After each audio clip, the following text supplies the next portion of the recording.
Hello, and welcome to Dog stream. Swift's she's working on her own freelance stuff, so she's. Andy, are you going to be on the microphone, or are you're going to be headspace elsewhere? She's going to be focused elsewhere, but I'm going to be working on some Pigujao stuff, which is a game I'm trying to prototype in Unity. I've been working on texturing one of the level assets, which is a big old boat.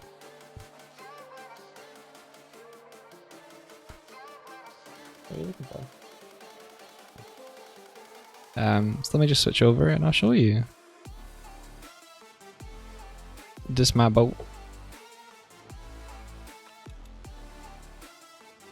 So I'm not sure when you last will have seen this, but I'm starting on the texturing process of it, and it's all going to be like hand painted textures.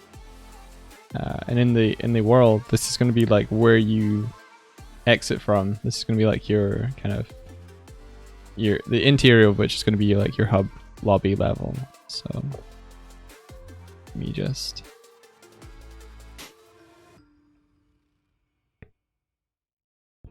The wood is new to you.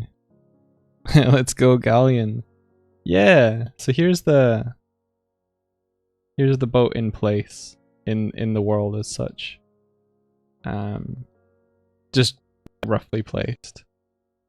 That's the UI. Which for some reason in Unity always loves to be like this massive canvas. I've no idea why they would set it up this way, but that's how they do with their camera projections and stuff. Turn it off. And yeah. I was trying out how to use water shaders. So that's why there's this Wind Waker-esque one, is because I was following a tutorial. It was just like, create the Wind Waker water, and I was like, okay, cool. And you can see that it has a nice little like distortion-esque foam pattern, and also like there's this cool thing in the depth. I think I've got it switched up too high just for testing, but if I bring this down, you get a cool little foam thing where it meets geometry, which I think is rad. Although there is a bug with which I'll show you. No way! I can't. If I run my character over Doi GSW car, doi GSW car, over doi the water, GSW car. you get this kind of weird but cool like stencil effect around them, which I think is awesome and might endeavor to like write and make purposefully, because I think it's rad.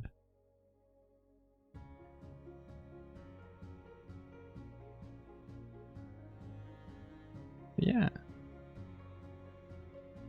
Darvel, hello.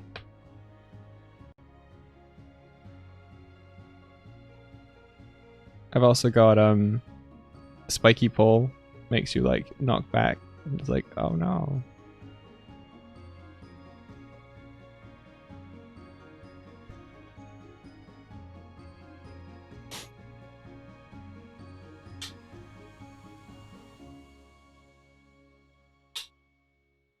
Why you hurt Dipigu? I figured we could put like traps and stuff in the arena, so that like if you are like running around and you're kind of forced towards something like that, then it could put you into like a semi-stunned state where the opponent has like a half second to take advantage of that and joust you. So grab the other controller. Cha-cha.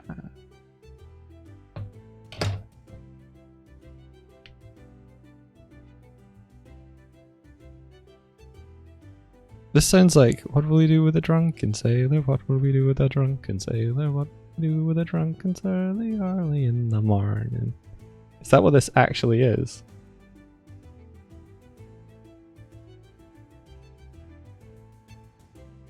Celtics in disguise. Uh-huh.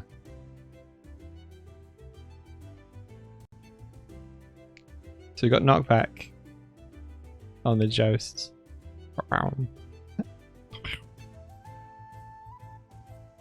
It's like copyright different, yeah.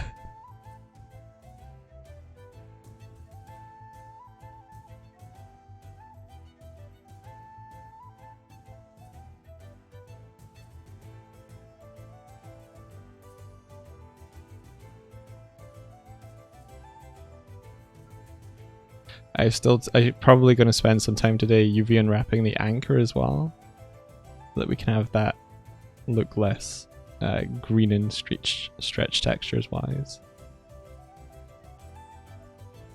Oh, thank you, Kieran. I'm glad you like it.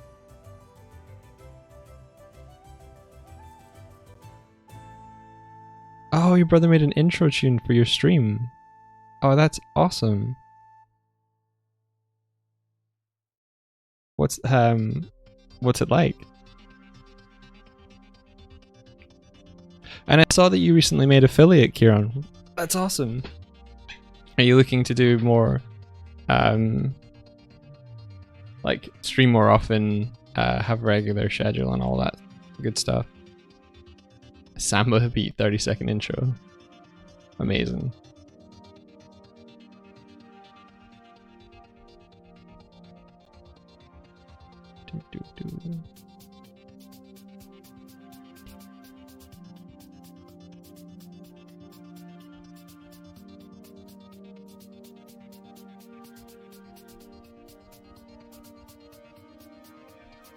So yeah, still haven't fixed the bug with the old gravity cats. I think I know roughly why it's happening, but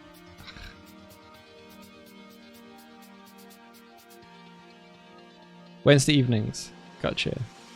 Awesome. Sometimes we do grog.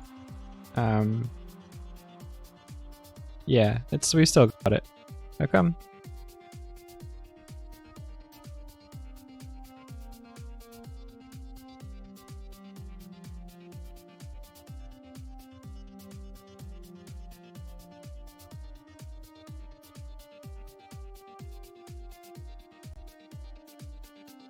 Okay.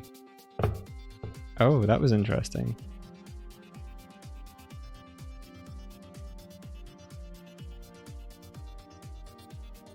Tried to get on the figure.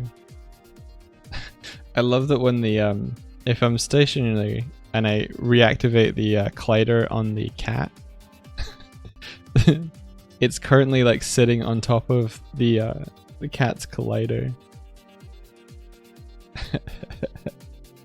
Just for debug purposes and to get around the fact that when the cat's higher up, it's actually his anim that's putting him higher up. I've done... oh, you can't see it. Do I have to actually click on the cat? Where are you? Cat Burma, Cat Burma. Where are you? Oh, you just call Cato now? No. No. Maybe I have to look at it in this view.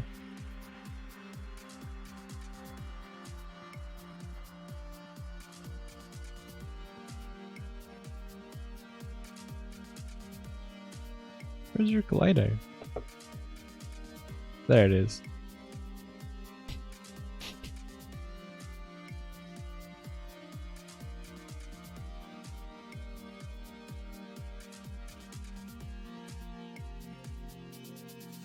Anyway.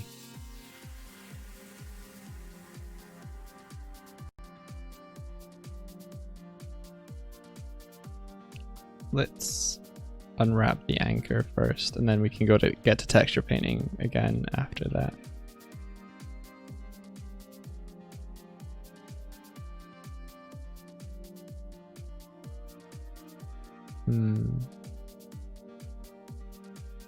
I could opt to adding another edge loop that goes along the center of everything, and then it would just be a...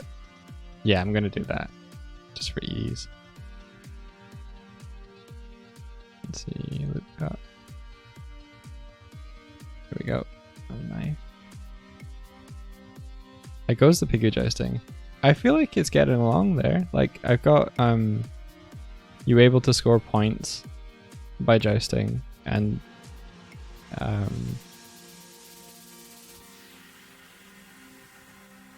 like that's the essential part, and then I'm just working on trying to get the game feel a little bit better. So have more feedback on whether you've been struck or striking, and just have more like make it feel better to play.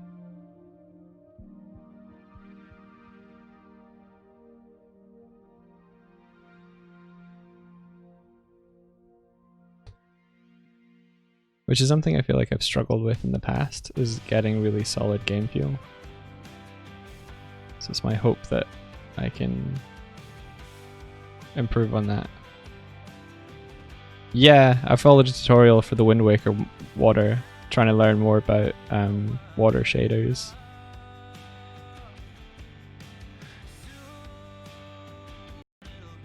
I just got a Facebook message. Asked my dad if he wanted to do some bloodborning.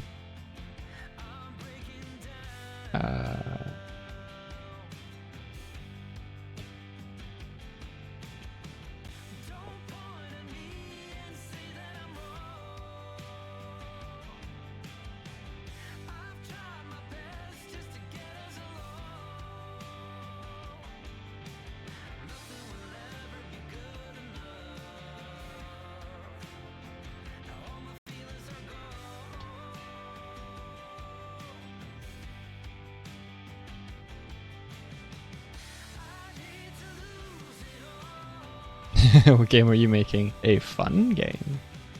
This is the game. Tomert. So you play as a cat, like you can run a pig, and you're aiming to joust your opponent cats. And hopefully there'll be a number of like different game modes. But that's essentially the kind of mechanic it'll revolve around, is pig riding and jousting.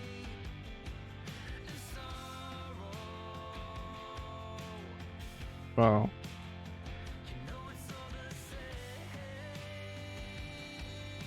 Yeah. Also, bomb throwing. I didn't show you guys the bombs. Okay, it's worth being here. Okay. So now you can throw bombs, but you can also throw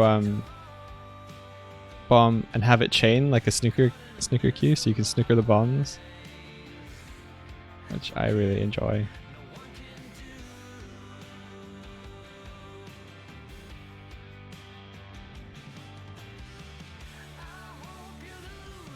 I still have to get the pigs to react to the bombs properly.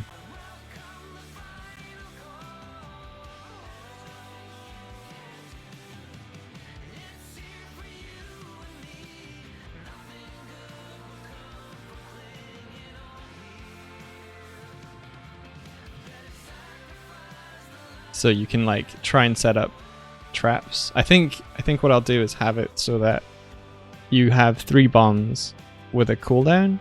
So you have the option of throwing 3, and then each one of those 3 will recharge over a time, rather than having like ammo or anything like that.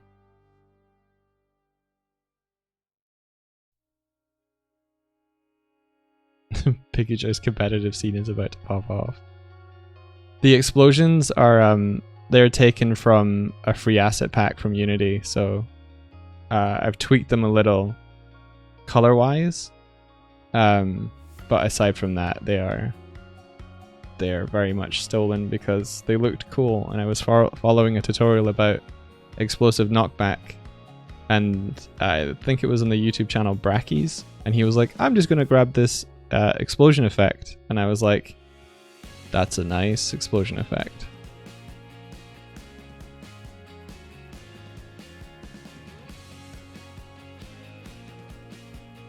So I made the sort of distortion bubble around blue to contrast against the flames, and then I made the flames a little bit more orange pink than they were. They were very yellow.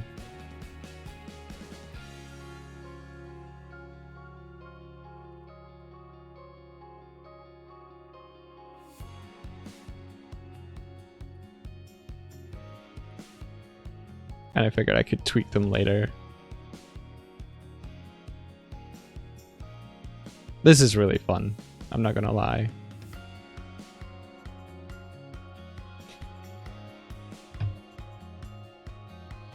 But yeah, mainly you guys, I've just been like going, okay, I want to be able to do this, and searching for a tutorial on YouTube that does that sort of thing. And that's basically how I've been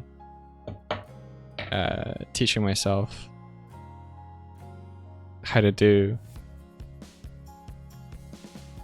the game feel stuff. I don't know if this works. I had it set so that there's be like a slowdown when you joust another player, but it was broken, and I haven't tested the fix yet. No, it's not fixed. The fix I added for it means that it doesn't slow down and not ever speed up again.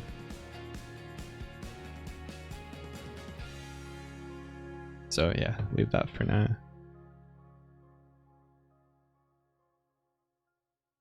With all the easily accessible tutorials, it's because sometimes the internet is good actually. Yeah, that's the best thing I've found about the internet, is like the free access to materials and like education stuff. Oh yeah, Grog, it would be up to 4-player jousts. Yeah.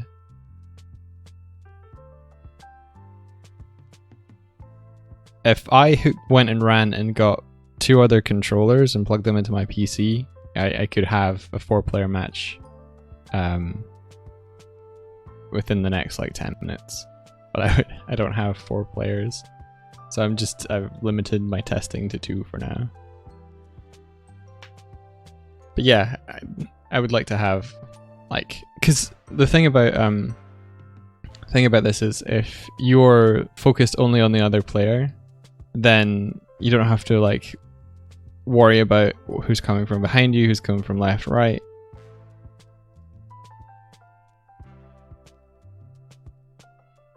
You got the input system all done. Yeah, my friend Jack helped me with the multiplayer aspect of it, but it should, I think it's maybe hard-coded for 2 players just now. No, I think it can send it. What it essentially does is, the Unity looks at how many gamepads are available, and then says, okay, there's going to be this many. So I haven't got the whole like you plug in a controller and a new player is like able to join or anything like that yet. But this is more of an ad hoc setup to test mechanics.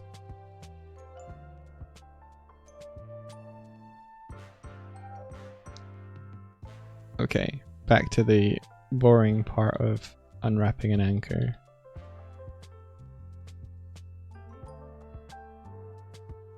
Mark that as a seam. Do I want to worry about... Yeah. Oh yeah, no, yeah, no. Do I want to...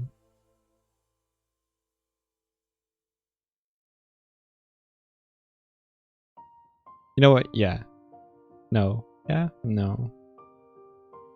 I'm trying to work out whether I want to like add splits down here and have it be more like papercraft, or just let it stretch.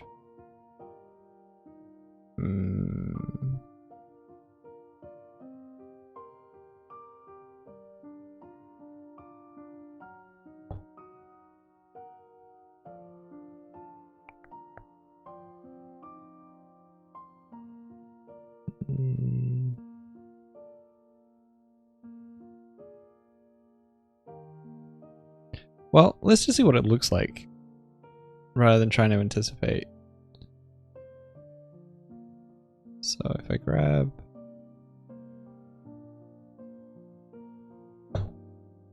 have this over. This is my current texture map. I don't know how well you can see that. Should be okay.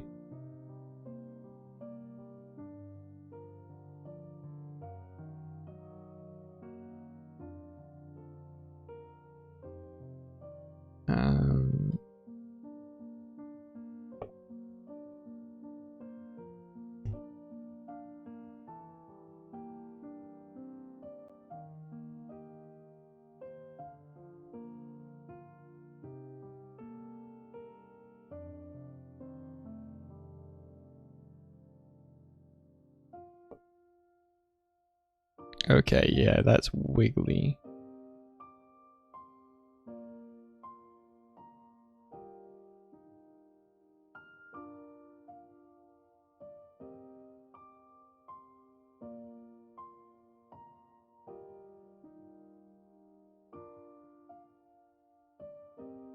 Okay, there's something still connecting the top and the bottom. What are you?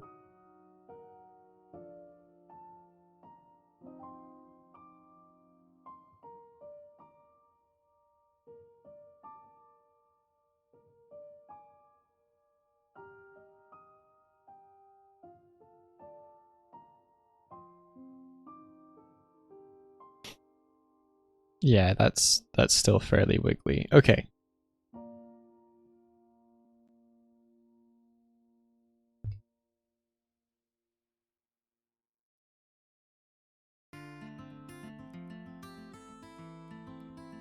What I'm gonna have is like, it's gonna mirror top to bottom and left to right. It's the aim anyway. But I might have to split them up more. Oops. Mark scene.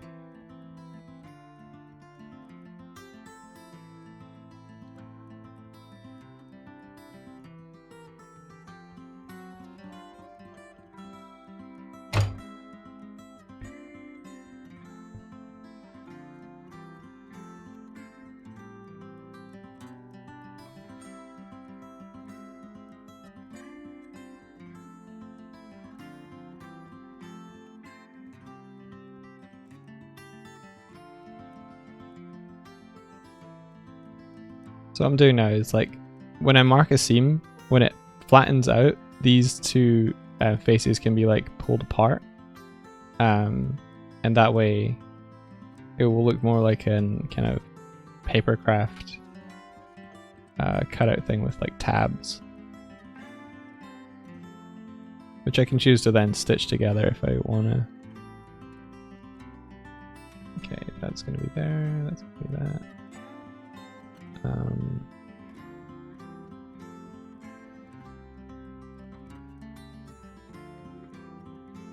Mark this as another seam so that we get like a nice flat unwrap for the part around this barrel.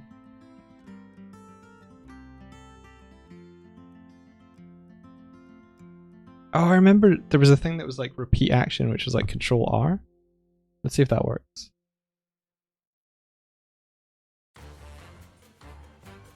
Nope, that did not work. Okay. I tried to do a loop cut. Because that is Control R. Okay, that's good to know. What's repeat? Is it Shift R?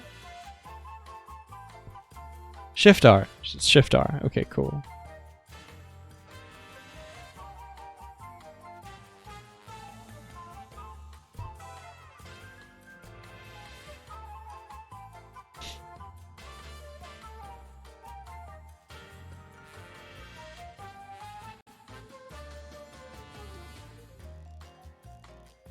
No, I think I just learned it and forgot it.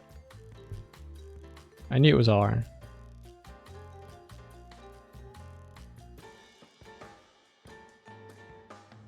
Okay.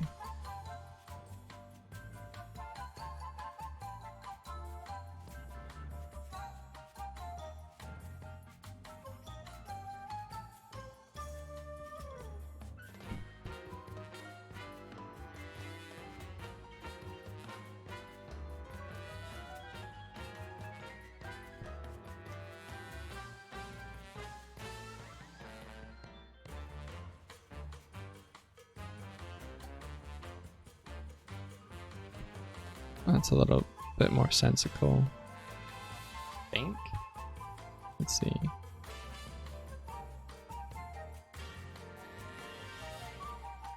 There's still some issues here, I guess.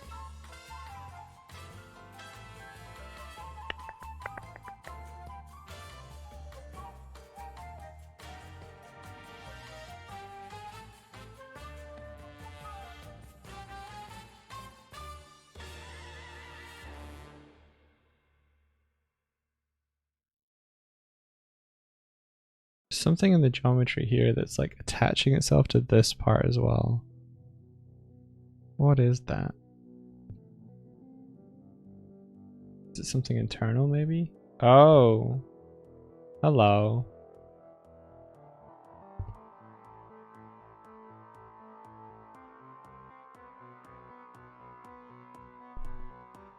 Sneaky.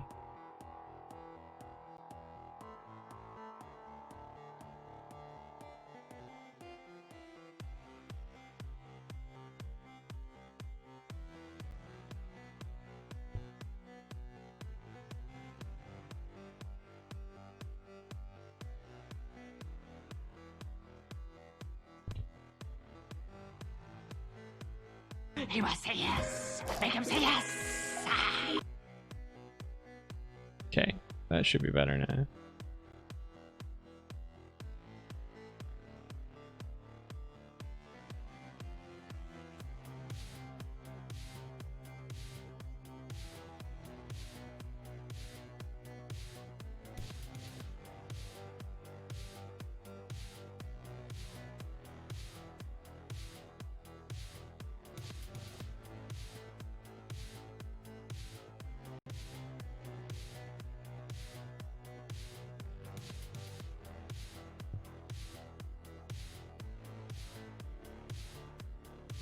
Cool, okay.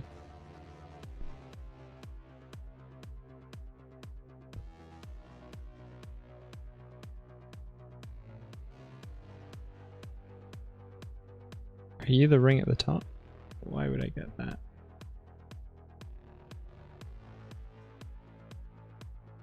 Okay.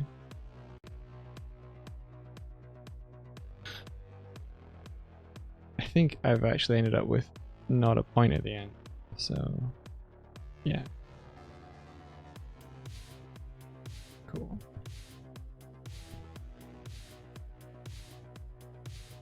Is that fixed down the UVs? It has indeed. Okay, cool.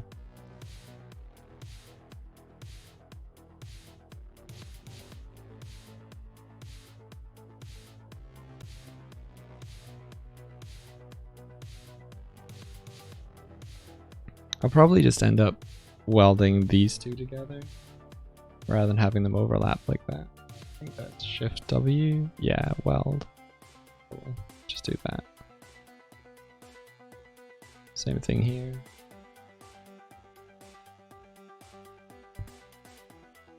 Pull them out.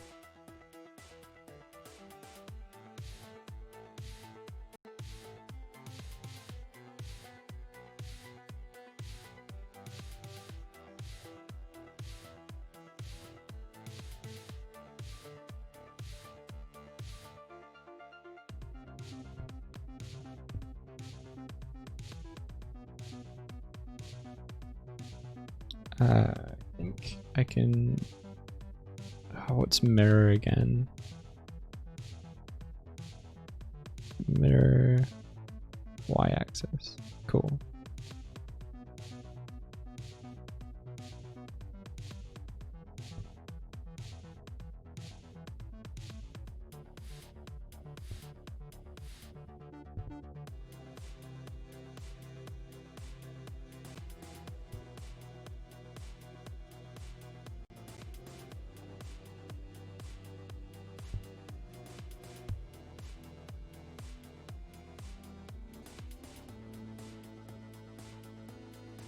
So it's to control L to like select all the connected vertices together. It's a nice shortcut for like selecting things like this.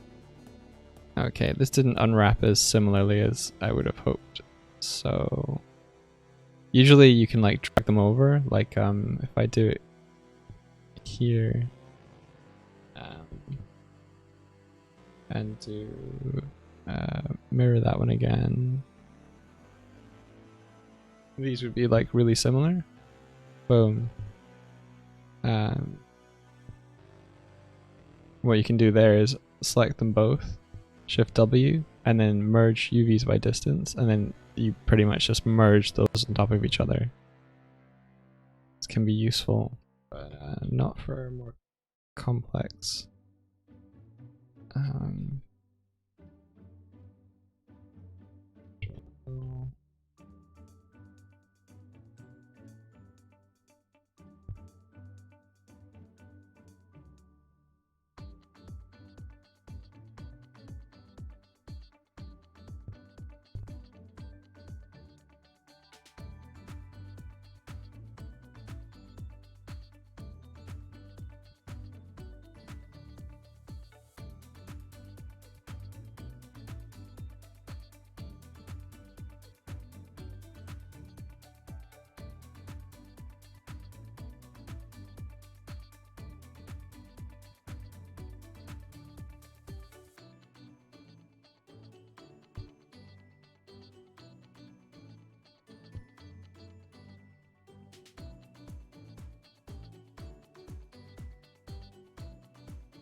What's the logo for? Which game?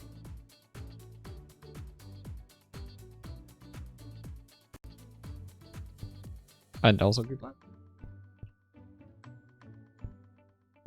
Crap. They're too close. So when they're too close, you can drop down here. Just make the distance smaller. Yeah, feel free to share. Alright, can I potentially overlap a great many of you? No, it's like, it's weirdly different.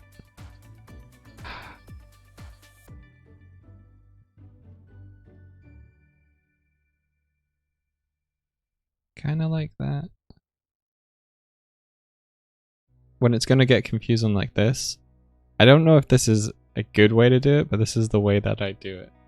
I just grab the magnet one and just shift them all over manually, and it can be a little tedious on more complicated meshes like this, but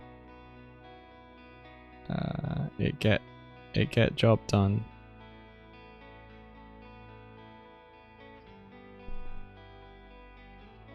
I will not be looking at chat anytime while I'm doing this because I want to make sure I am remembering which vertex or vertex I'm moving over.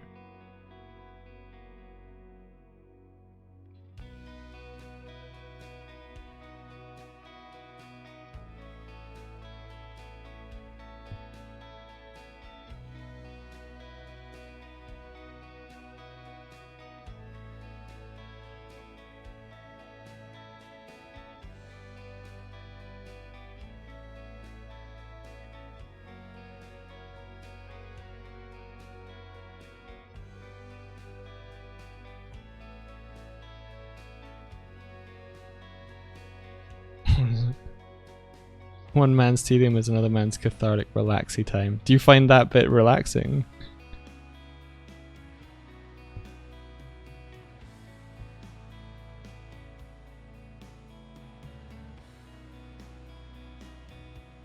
Let's see. Logo. Oh. Dead OS. Cool.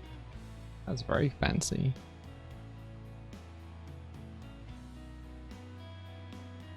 So is this some sort of projection shader where you like for projecting that from like the camera onto the geometry?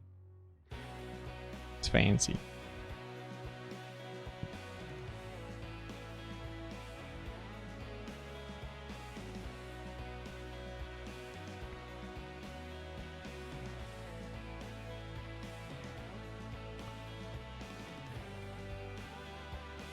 Yeah, that creates a nice effect. I like it.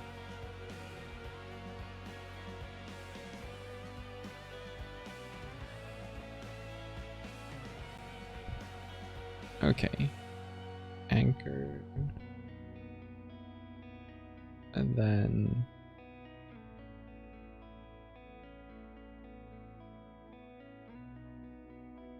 oh, I see. I see how it is now. This goes no. This goes like this. Goes to here. I assume this is like the weirdly unwrapped ring at the top, so we'll deal with that in a second.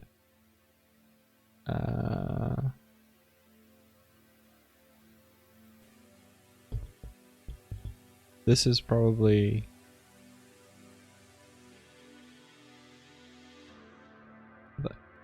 that's the one at the back. Okay. So that goes up here.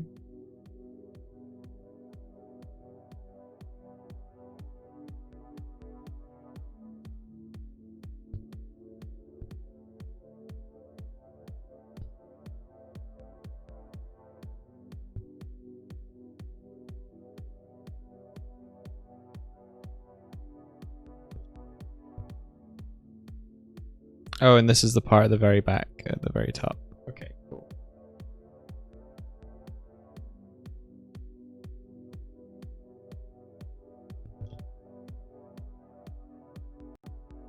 Nice.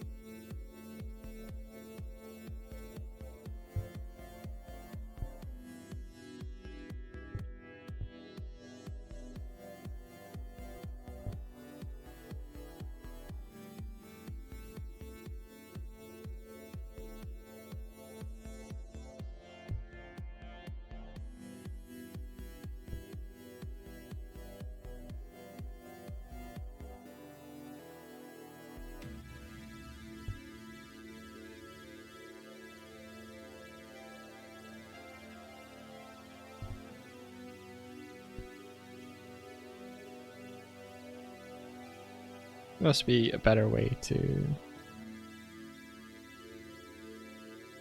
unwrap these. Oh, I see what's going wrong. There's not a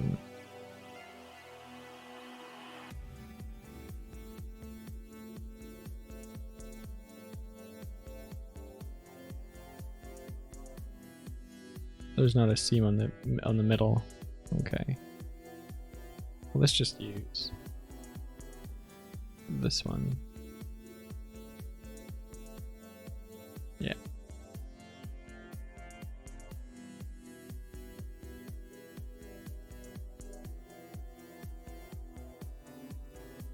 There we go. Okay, let me Control L.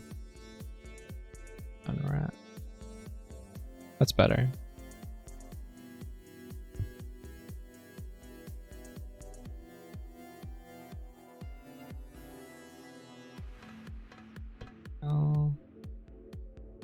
Then mirror on the X.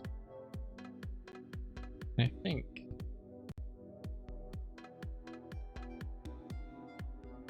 If I do this. No, if I do shared vertex and click this one. Yeah, okay, so this one goes to that one. It's the error one. Cool. Oh yeah. Snappy. Shared location. 1, 2.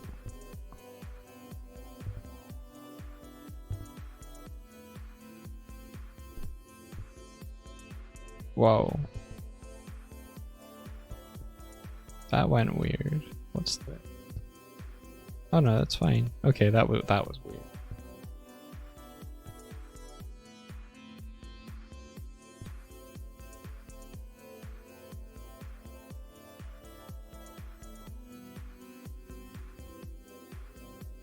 It's the G key to move things, by the way. So if you're wondering how like I go from selecting to moving it, I'm just hitting the G key on the keyboard every time.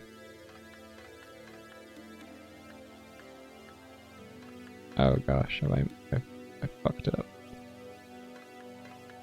There we go. No. There we go. Cool.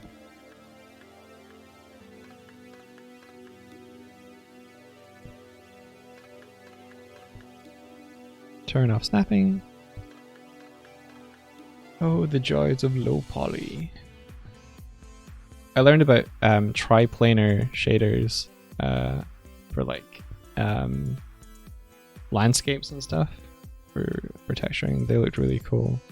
I was watching a talk by like Adam Robinson Yu talking about his development process on a short hike. And triplanar, yeah. So a triplanar is like, depending on the normals of the geometry, it will apply a particular kind of texture to it. And it can be 3. Sometimes you can use a triplanar to actually do only 2 materials. But effectively, normals facing up, get 1 texture, normals facing towards the X, get another texture, normals facing towards the Y, get another texture. And you can set X and Y to be the same, or X and Z, depending on whatever is your up.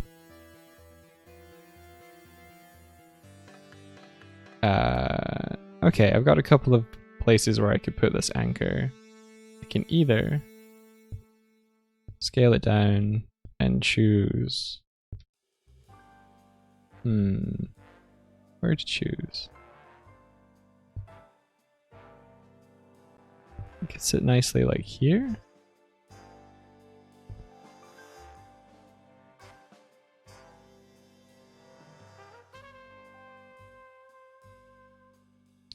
It's not even a normal texture, Kieran. It's literally, it generates it by world space. So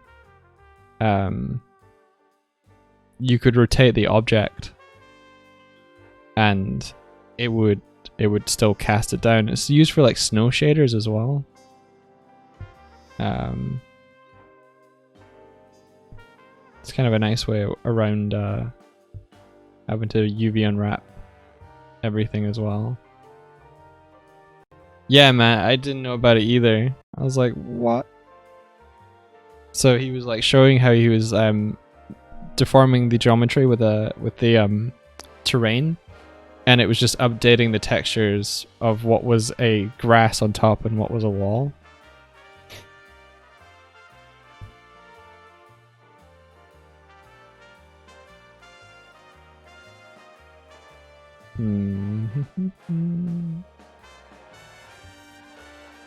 I don't want to make these UV shells too small,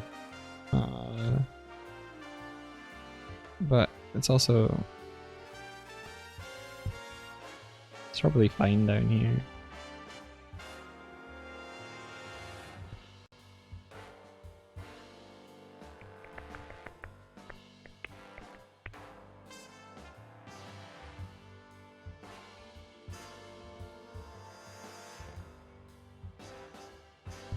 Maybe up here? There's also the space. But you kind of feel like this, you know what, this shape feels a bit more natural. Yeah. It's like it made it to go here.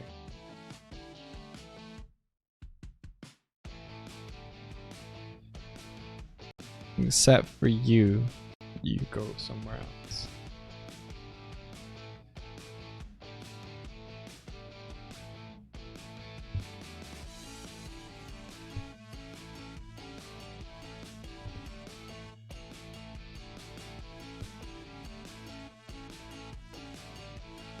Man, the Tetrising of there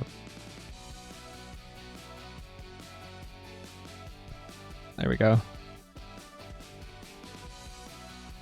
I might end up moving this texture up a little bit, but it should be fine. That's enough space.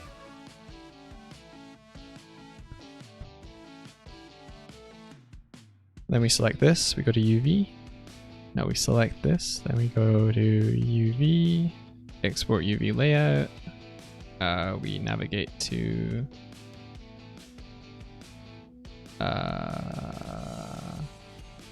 where would I put this?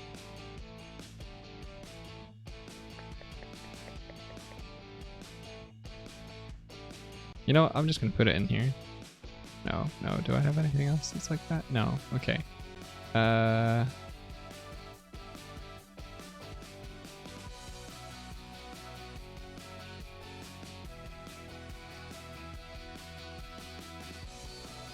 This is a temp file, I'll delete it later. So, assets, Jost assets, there you are. Textures, yeah, do it in here.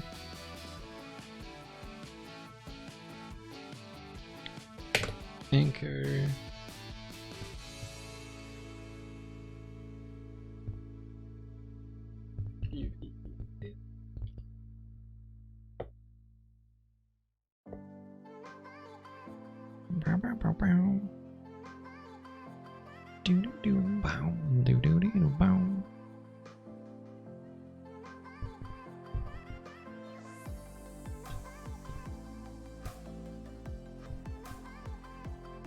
Oh wow, it's taken a while to think about exporting this UV.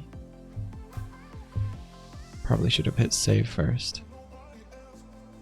There we go. Now we hit save. Like a dumbass.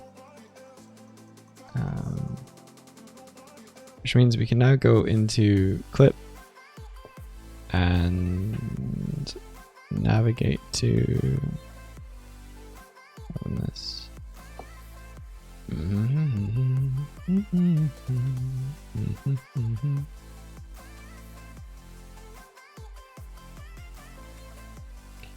There we go. Drag the UV into here.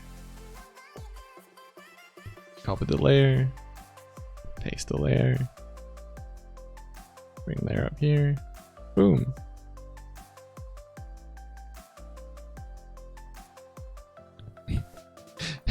Cool. Hit save. Yeah, then save this new layer into here. I was making this texture built on the top of another texture, and see that all this like nice mid-tone gray. That's all the benefit of this, because it was getting to the point where I was like, what am I looking at? And then I did this and I'm like, ah. Oh.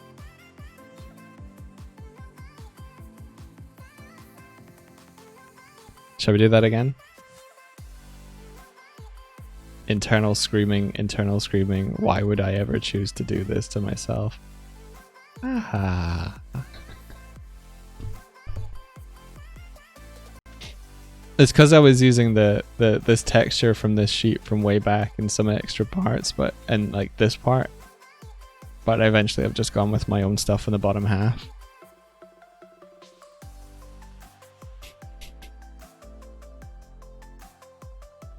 And the way I generated that was I basically like selected the export UV layout, selected everything outside of, then I filled it. But for now I'm going to inverse my selected area, create a new layer, and fill that. Why'd that not work? Because it's on. Oh, I need to delete it from this layer as well. Booyah. Booyah. How big is the texture map? This is a pretty big one. This is a 4096. So it's hefty. But I figured I'd put everything for the ship on one. So it's one material. Might be a bad thing to do. I might split it up later. I don't know. I might downscale it as well. But for painting, it's the size, so.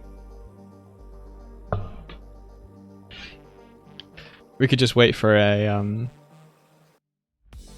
actual game dev artist to come in and be like, what are you doing? Why?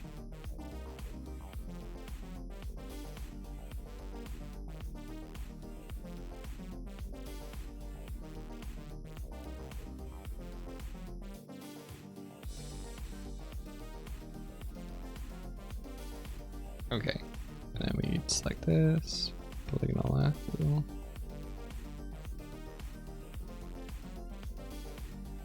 I do know that game engines like things at a power of 2. So square. But I don't know if that's changed. You have to remember, my game dev knowledge started and ended in like 2012. No, 2009 to 2012. Hence why I love Blue Poly.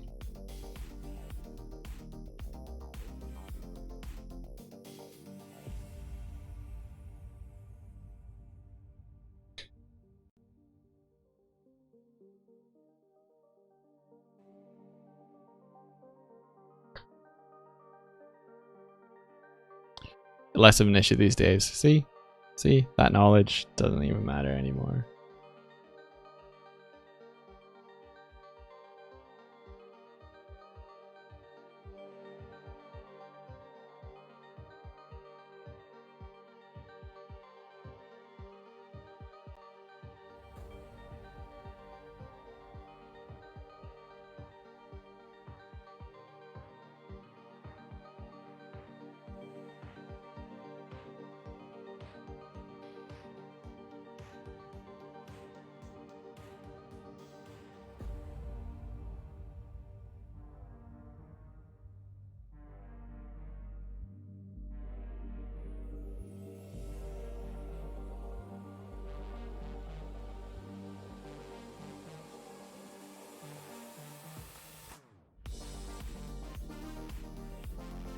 That was part of Adam's talk as well, is playing to your strengths. He made everything flat color and used shaders to create like that. Well, it wasn't shaders so much, his game is projected from a camera view, and then the camera view is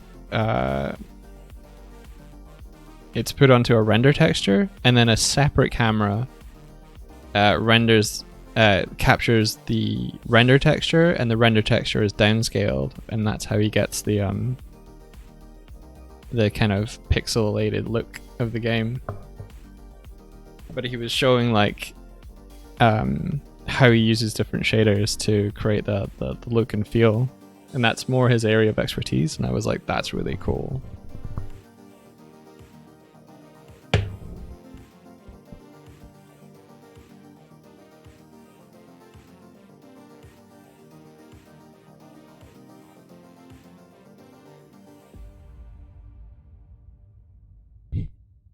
The cat is sitting and staring at the back of my head, and I could feel it.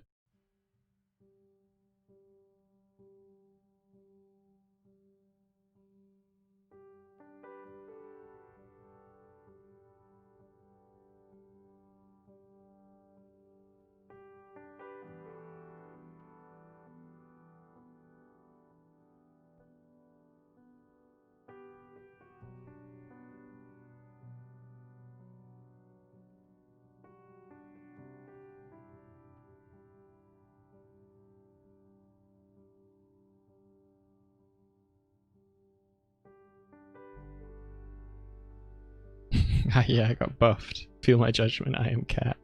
Definitely felt that kind of like, why aren't you performing your assigned task, human?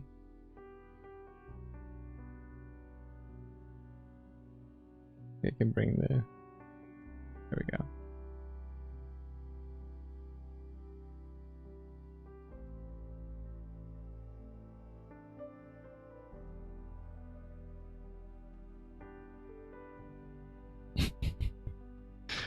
No, not even at all.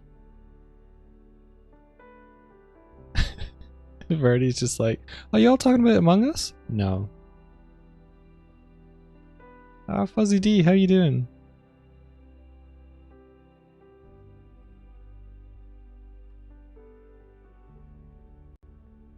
I haven't seen you much since the Hollow Knight days. I assume you're looking forward to Silk Song.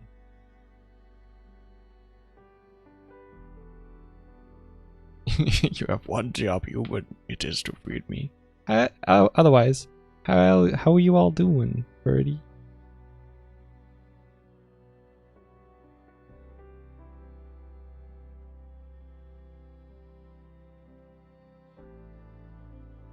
There she goes. Now she started beeping. I fed you not an hour ago, Buffy.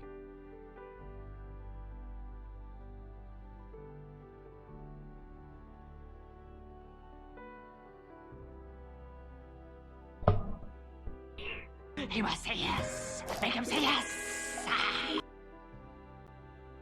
I am streaming Mouth Trumpet over there. Is it just because you know that people can hear you and they don't know whether it's me or you? You just mouth trumpet your thought process.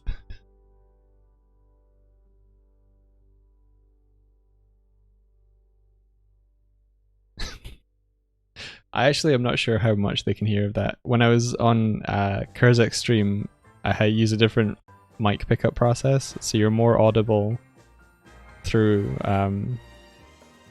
voice meter than you are through OBS. Get married already.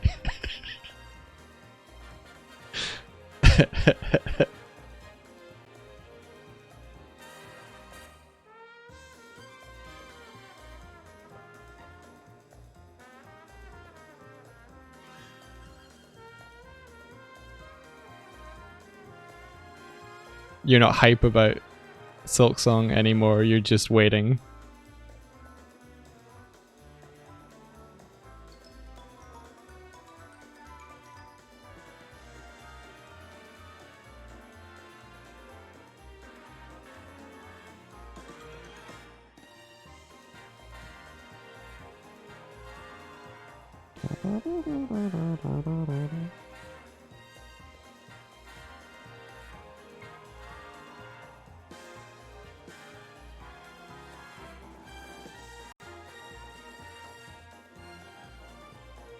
A distant squarking sound. Squarking is a pretty good, verb. No, would that be an adjective? A squarking sound.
I recently changed my Steam name. I've never changed it in the 13 plus years of using it, and I finally figured out how. Mine was from like an age ago. I used to go by Citadel Indigo because I thought the two words together sounded fun and poetic and beautiful and all that teenage stuff.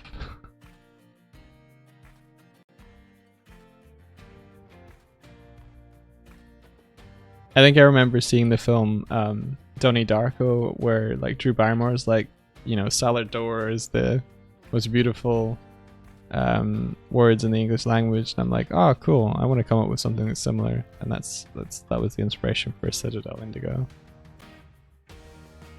And then I think I put it into a story where there was like a landmark in a city I was writing about, That was the Citadel Indigo.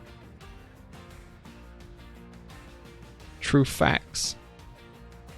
Yeah, that's why my Rocket League name was Citadel Indigo. Now it's Deugelbear.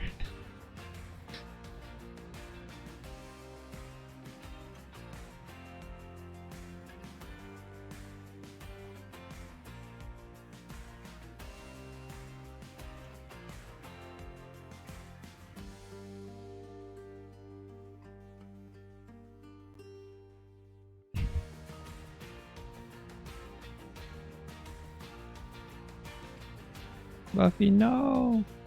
Don't scream at me, no! Your piercing beeps, they perforate my soul.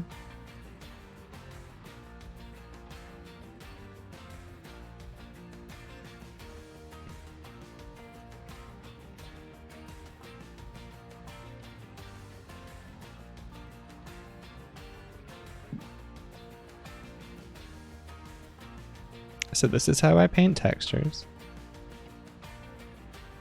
I seem to really like having like crisp highlighted edges on metal, which I run along the seams of along the edges of a model. So you can see in places like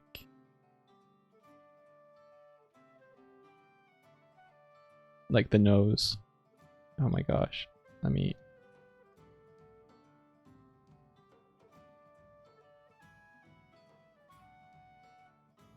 Yeah, so I'm just painting that highlight into the metal manually. Whatever. I could probably use a specular mapper or something for it, but whatever, man.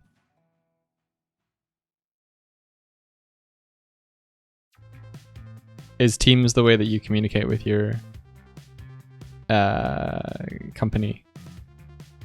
Yeah, you like the boat? It's the Pigu Galleon. I still have to do like the part that you won't really see deprioritized, but it's getting there.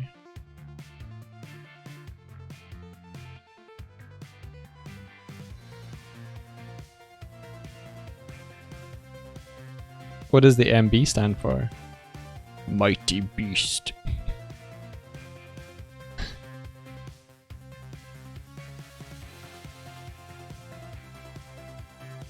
Mr. Balls. Mystery Bacon.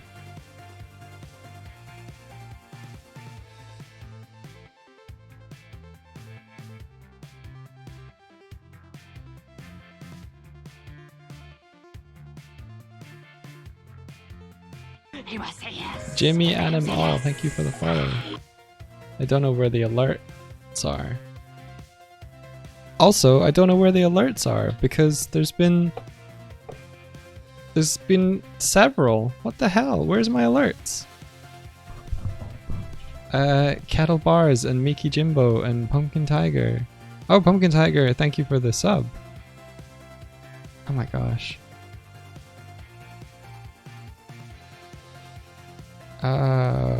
What's going on?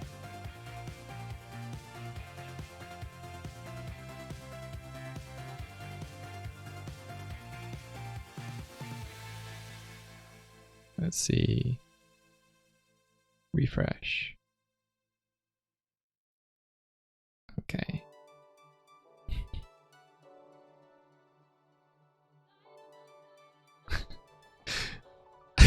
Declan is just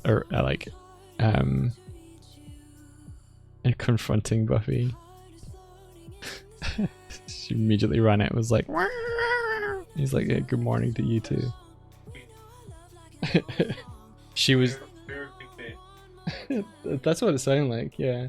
They've been ignoring me, Declan, for a whole hour and they fed me then, and what's going on? I'm streaming, by the way. Okay, don't tell the world.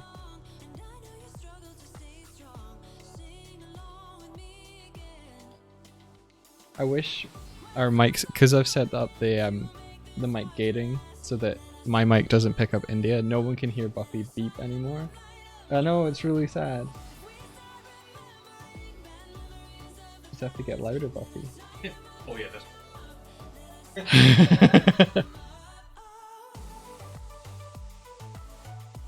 We're not here to fight. We need your help. Even though literally every time we talk to you, you double-cross us, kidnap us, or threaten to destroy everything we love. Maybe we are here for a Verdi yelled, "Hi, Declan."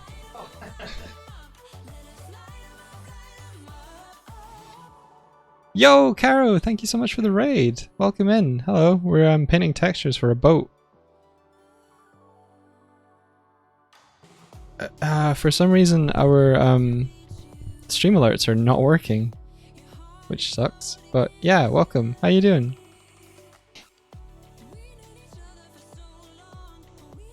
Let me show you. Have you seen the game yet, Caro? Let me just save this up. What?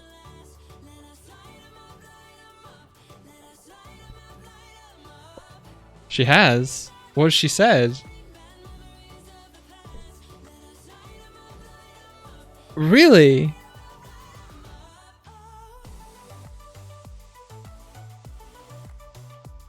Cool.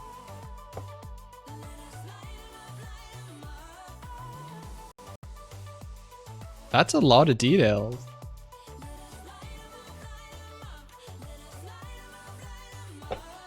I am. Let me go. Okay. Let's, in order of operations, let's show the new raid.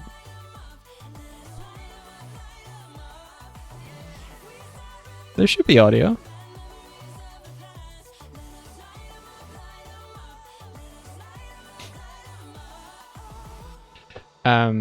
Yeah, this is the game. Wow. So I'm working on a game where you are a Kato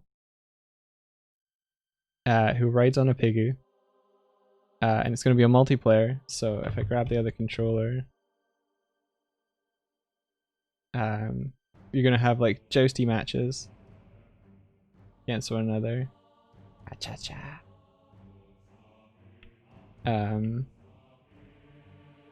Wow, I'm really good at controlling this game with like one hand. So the sort of Calico Cat, I'm just using one hand to fight. Cha-cha.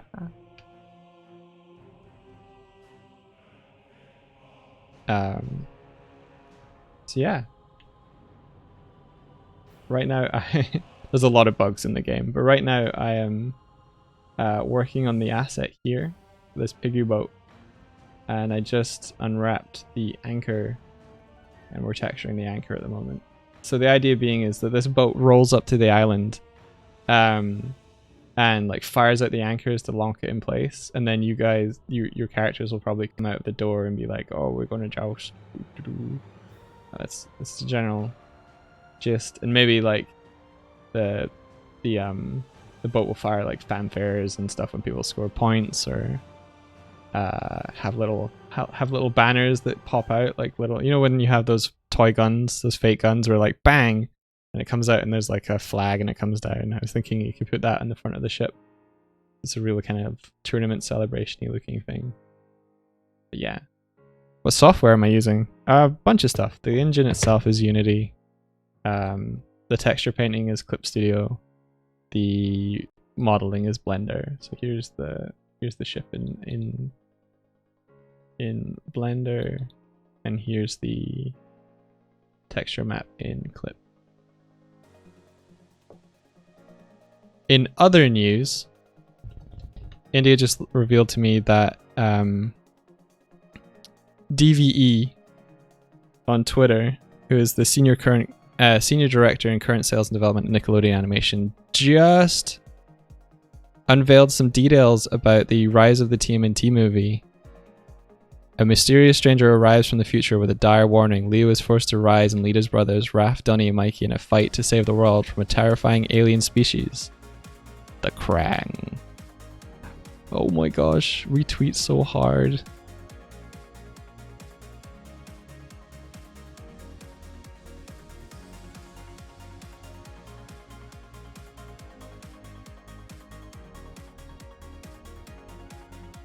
I mean, is there a video at the top of this article? What's going on?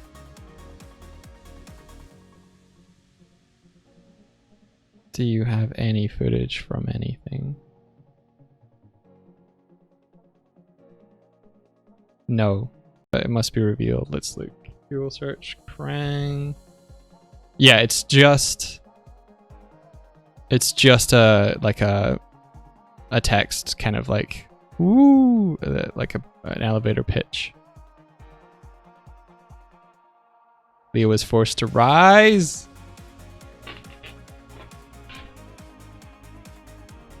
So that's super cool and exciting.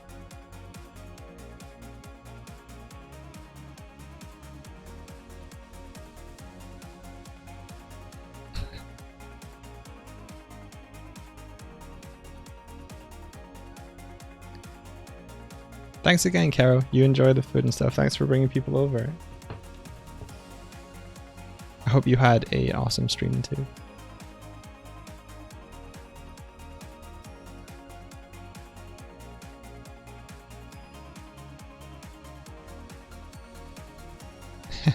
Hello, good midday to you as well.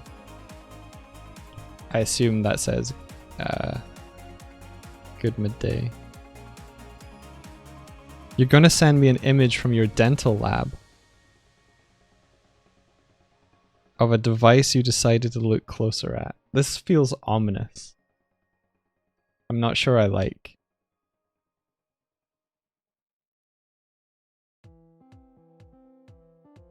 Its label is hilarious. Alright. I'm game.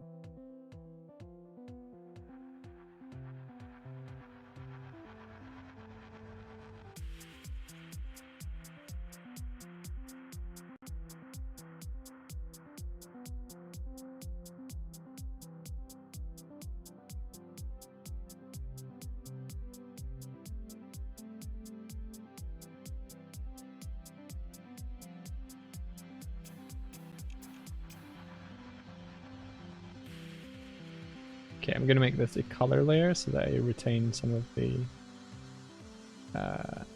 values.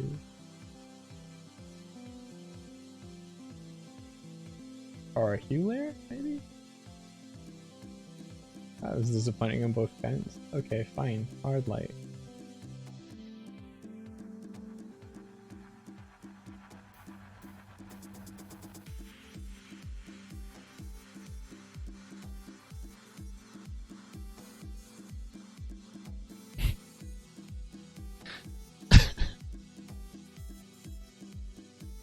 Uh, 6500 vacuum mixer. Paddle assy. What about what? Paddle assy and drive nut. What?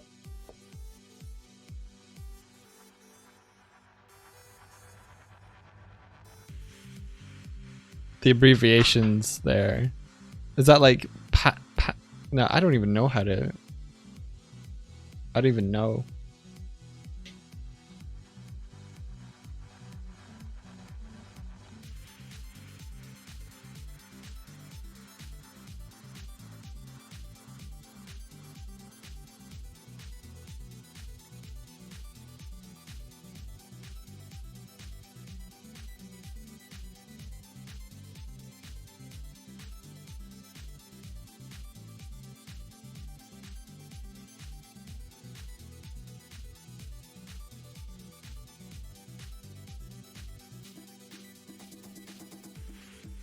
Its purpose is to mix and suck out air from the cement we use. This is what happens when I decide to look it up. Thank you for sharing that wonderful detail with us, Birdie.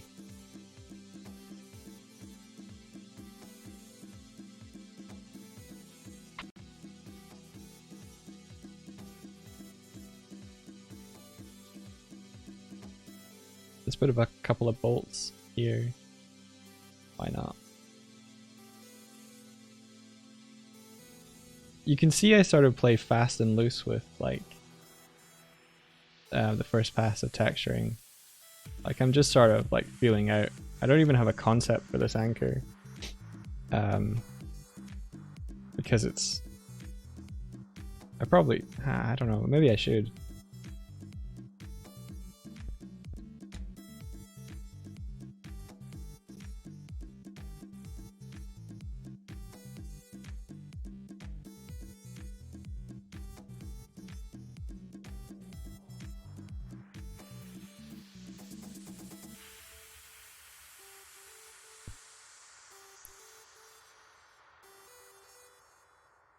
Pegu hoofs for anchors wasn't that hot of an idea. I think I'd already modeled the anchor before you suggested that. So it wasn't that I didn't want to go with it, it was that I already made the... I still think it's cool. I think we can use it elsewhere.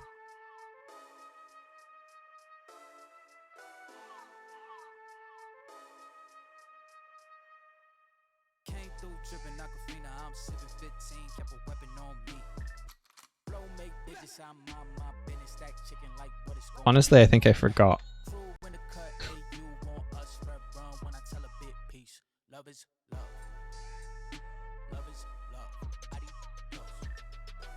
Bendo with the switch again. Boy deliver like he happening. Core with digits, give him estimates. Somersaults for my Benjamins. I got what you need, baby. Skirt the Chevy, make a scene, baby. LABB been the team, baby. Been Papa, word the G, baby. Look, labs till I'm finished. Had a handful of lemons through the hand. Got a bag, now the hands in the business. For my hand, it's a ticket. Talking Mazda for the biggest. That's a comma and a comma and a comma. Gotta get it. I've been playing with the minutes that they been shoulda gave. And I'm flipping every digit that they been shoulda paid. Had to find a way to get it. No, this isn't what you made. Something cool in Clip that you can do is add color mixing to your brush. So I had this switched off because I was trying to find areas, but I really like the way that you can like bring in another color and like have things interact and mix on the canvas. It's a nice way to sort of like smooth and resolve color on the canvas itself.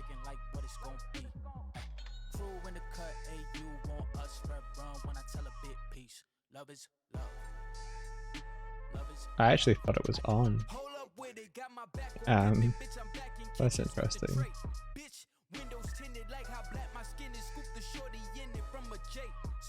She got vision just like any women giving me the kitten. Way before the riches, nothing more to mention. I could light a block of powder or a glisten. Foreign on my body, that's a Gora linen. I came through tripping Aquafina. I'm 715, kept a weapon on me.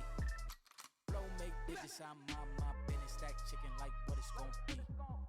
Crew in the cut, hey, you want us red run when I tell a bit piece. Love is love. Love is love. Adios. Love is love. So is anyone else working on anything really cool you want to share or talk about? Love is love. Love is love. Adios.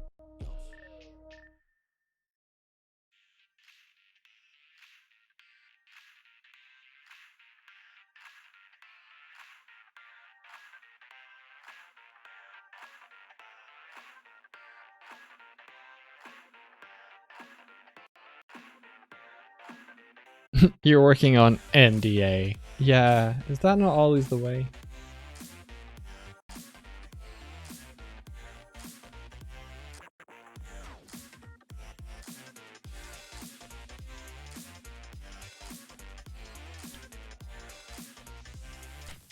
I mean, that's one of the big selling points for me of working on this project is like I didn't sign an NDA because I didn't write one because it's mine.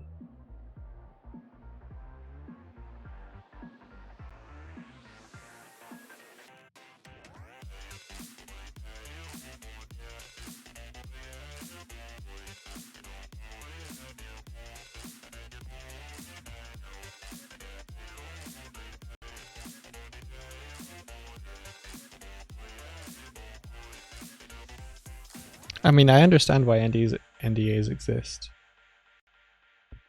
but they can be tiring.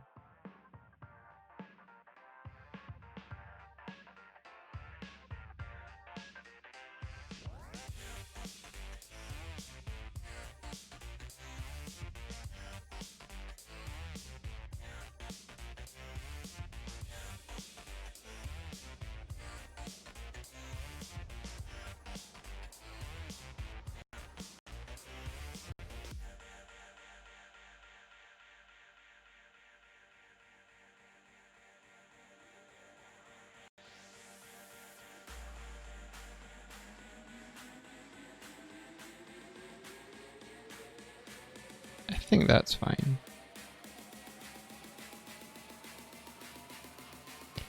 I don't like that automod is like, oh, you permitted it this time, it's permitted forever, but I'm sure that'll be okay. At least for a little bit.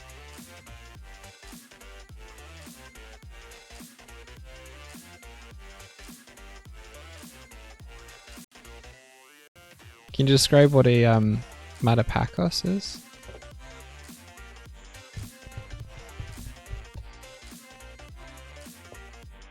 Oh. Black Cop Killer was a Chilean dog that acquired fame due to his participation in the street prosthetic. Okay.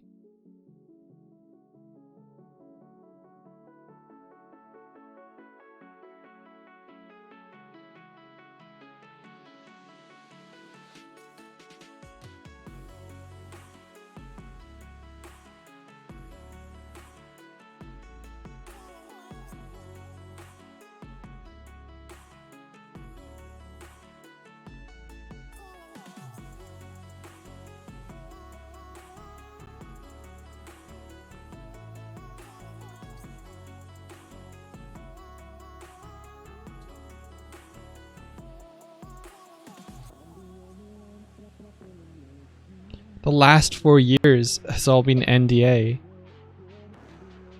I know that there's certain things being worked on in Dublin that have been completed and just haven't been released. Which sucks.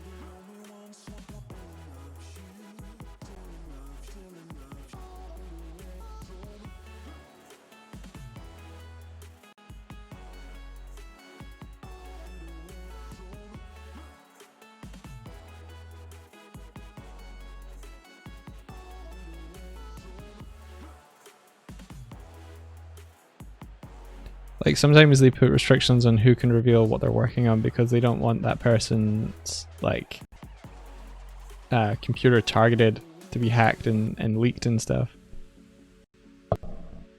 Which utterly sucks.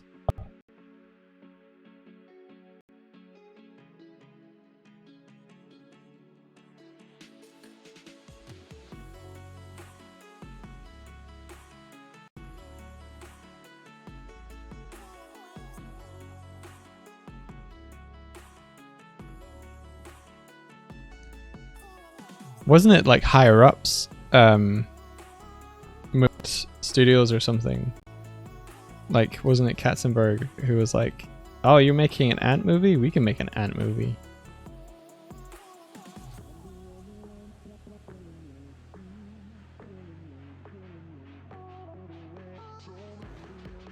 Alright.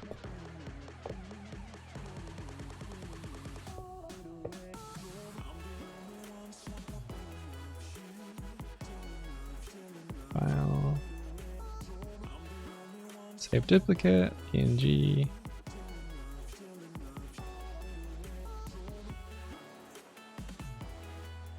Made ants out of spite.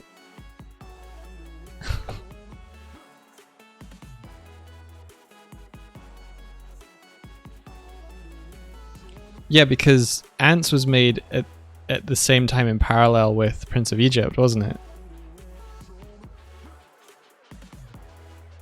Something like that. I think they both released in the same year, something like that. And then he was like, you make Nemo, I make Shark Tale. Oh, it's such a bad reason for movie making.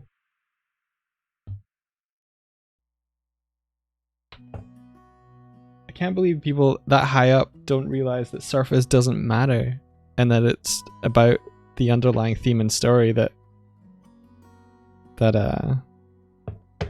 matters. Like Finding Nemo is about a father coming to terms with his son putting like needs to allow his son to adventure in order to like develop and grow as a person. What the hell is Shark Tale about?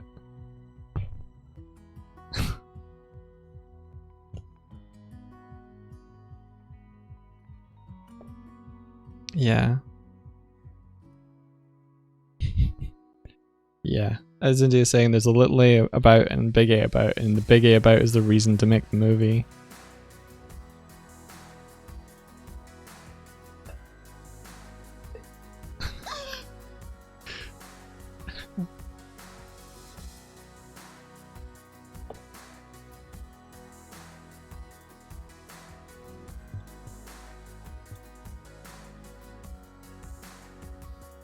India's making really good points off mic over to my left.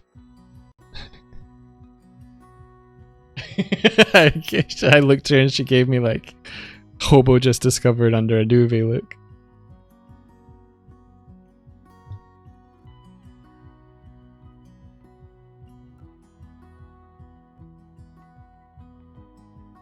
The road to El Dorado was made in response to Emperor's New Groove. No.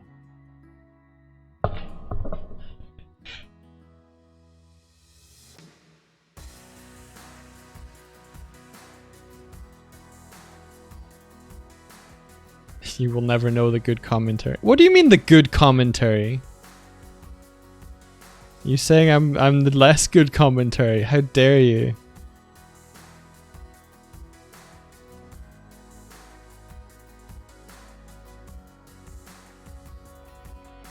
India says El Dorado. What? El Dorado said. Sorry, El Dorado said. India said El Dorado is a film about friendship being the real treasure. And then she added something else at the end, but I didn't catch it.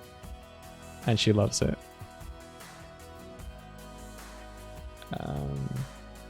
Okay. Default. And then Ugalian.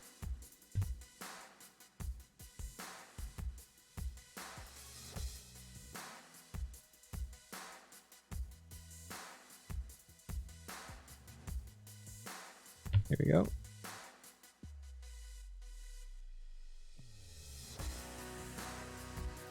He must say yes. Make him Okay, say clearly yes. got something wrong. This is on the wrong side. Cool.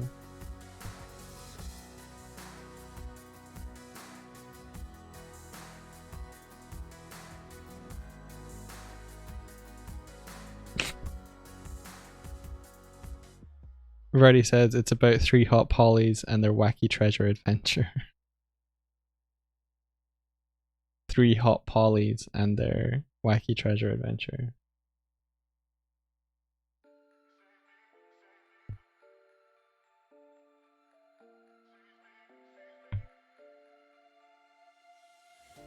Why is that one so orange? It should be the same as that one. What the hell? Why?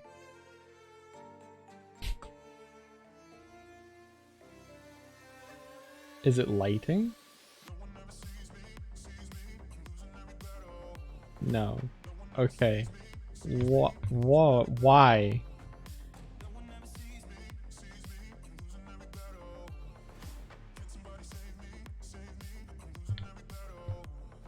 Oh, we can rotate it to see if it...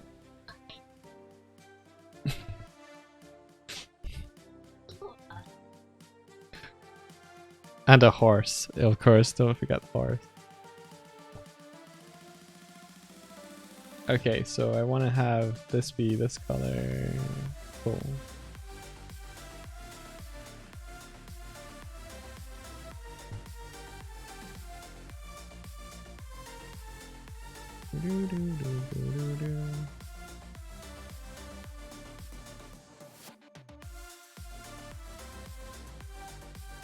File, export, yeah.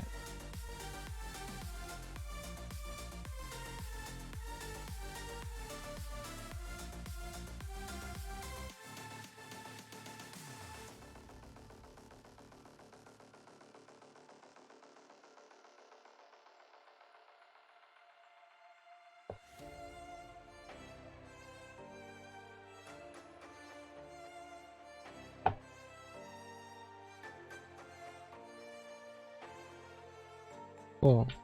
It in the game now.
What are you laughing at now?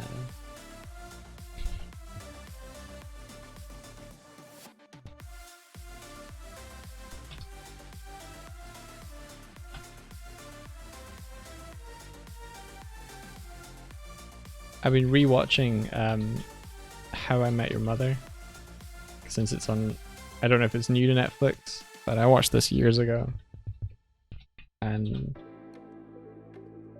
it's amazing to see how much my point of view has shifted since seeing it. Like, there's certain jokes in there that I'm like, ooh, that's not cool.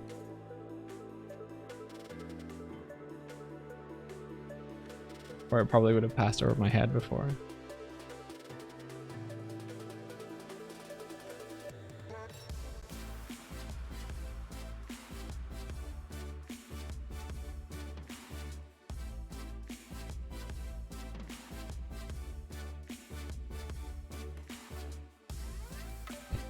Another thought from Mike's brain brought to you by Twitch.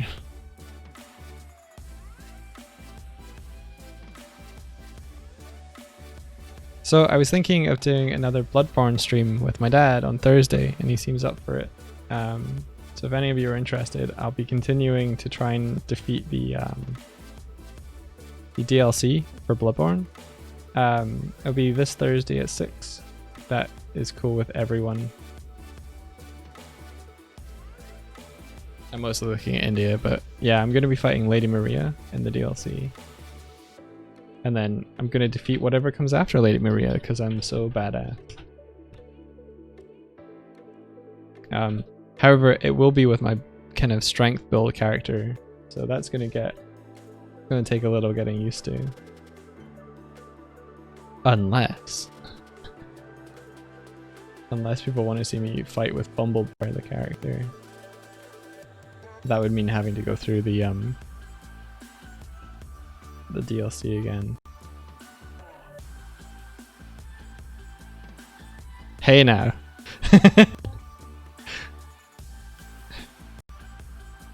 Bumblebears for co-op. Okay, sorry Kurzik.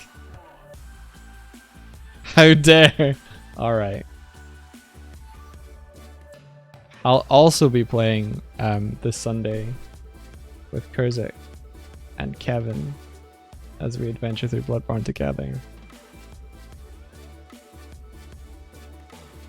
So yeah, come watch me die horribly.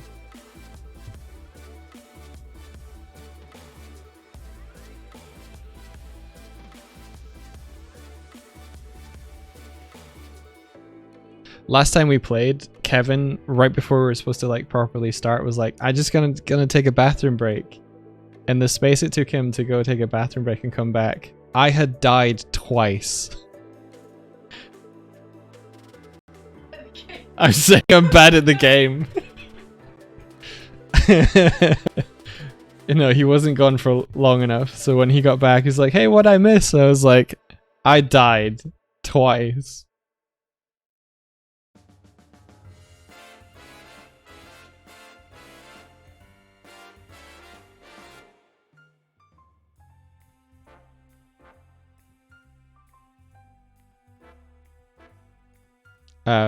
Since we streamed. Oh yeah, I did get invaded by another player, didn't I? I died to like some, it was like fool person something. I forgot about that. Yeah, no. Yeah, we totes got invaded and PvP'd and like killed.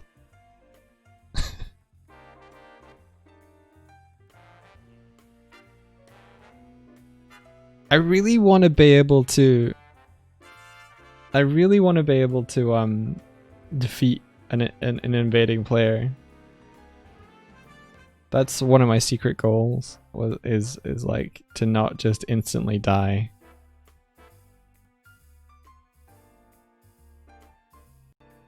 Yeah, they have murderous intent. They have to ring a bell that literally says, "I want to murder." They have to ring a murder bell, India.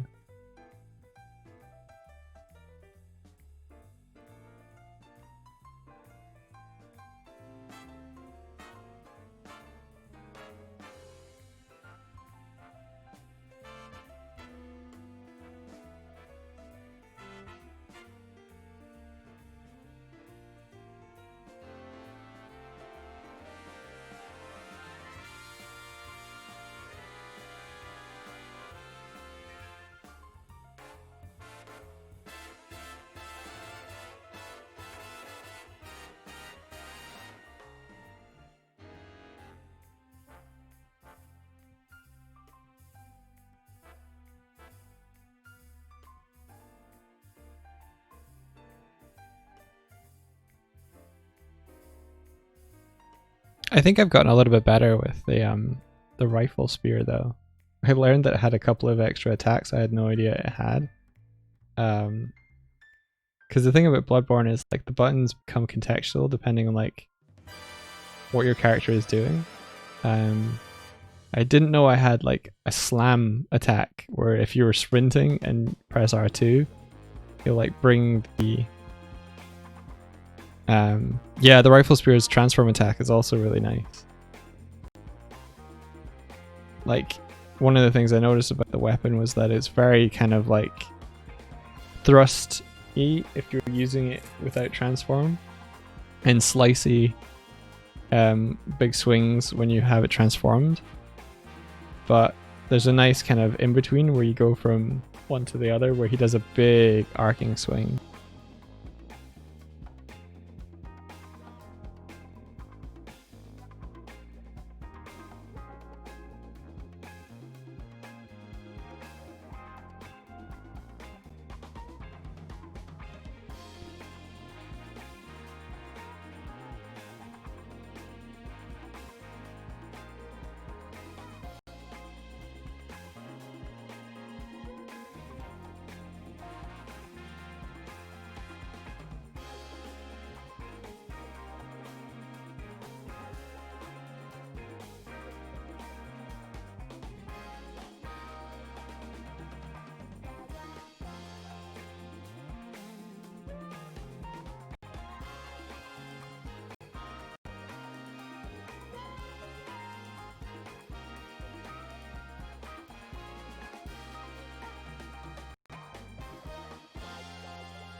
Ooh, what's this?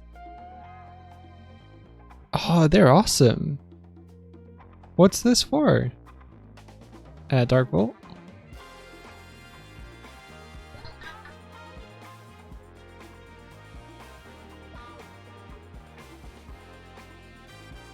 Very cool. So are these like 3 transformation stages, or is this just like showing how this one gets from this one to this one?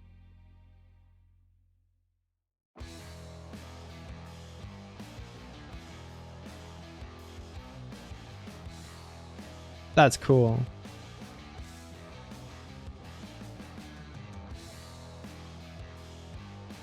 There's a lot of attitude in the eyes and stuff here. It's cool.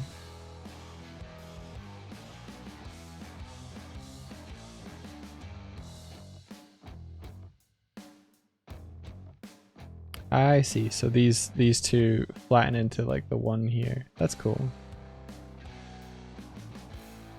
You're thinking about how it would be if you were to make a toy. Yeah. Yeah. And then these wrap up into the rib cage. That's cool. That's really cool.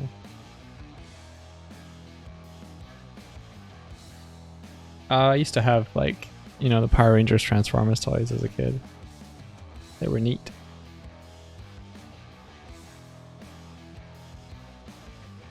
I used to have a Turtles one as well, and it would be I think Michelangelo was a builder or something, and he would literally transform into a truck.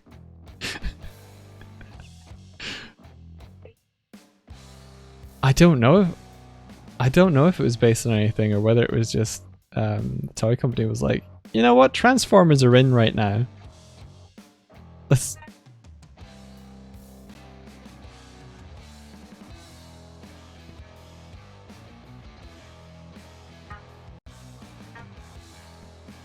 Yeah, I think they were trying to like jump on the whole popularity of Transformers at the time.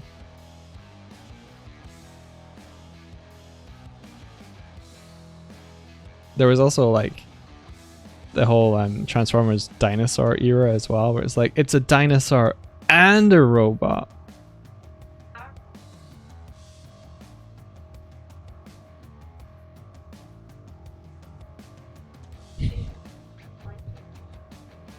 Yeah.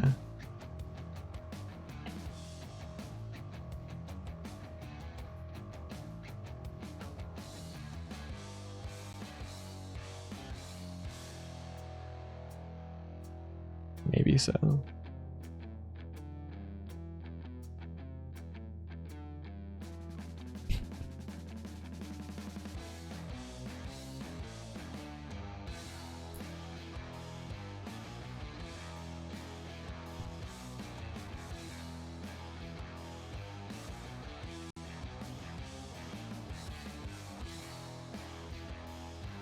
Oh, your older brother had a Grimlock Transformer. I think, was that the T-Rex one?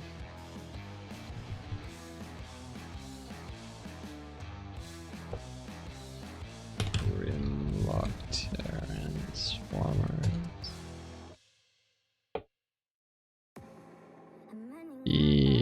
Looks like it was, yeah.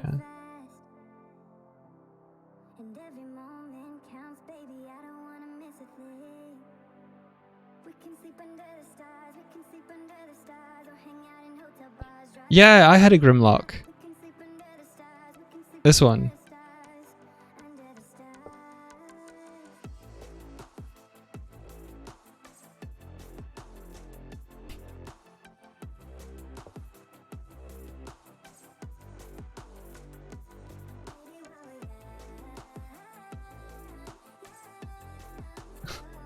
There's something like this is kind of like, okay, cool design, and then in this movie it's like, you know what, let's just do like everything.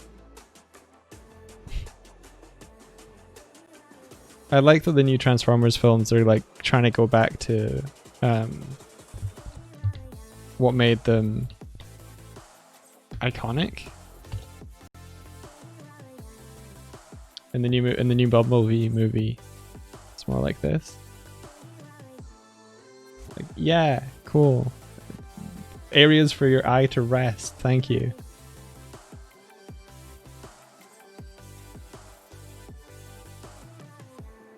Let's make the most of this night. Come on, baby, take my hand.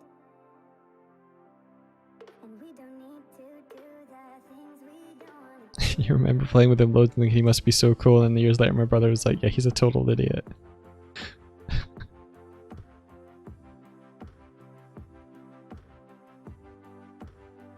Oh, cool, Birdie. Someone you know from college works at Cartoon Saloon now. Who'll be that then? Indy's asking whether they journeyed across from America.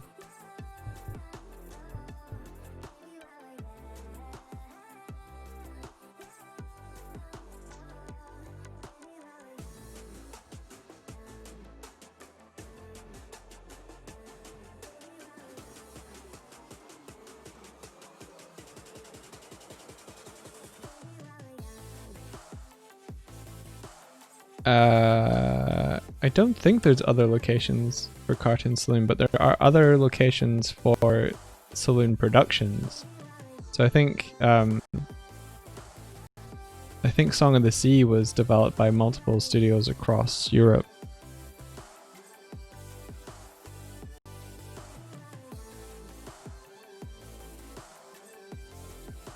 So I don't know, man.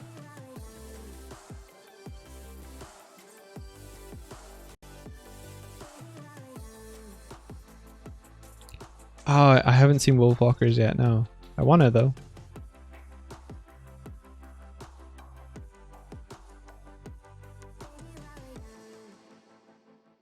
Wolfwalkers good. Wolfwalkers is so good. Okay, I'll India, do you want to watch that soon? Okay, I'll take that as a very excited yes. India's like, yeah. It's like, I'll take that as like the maximum yes.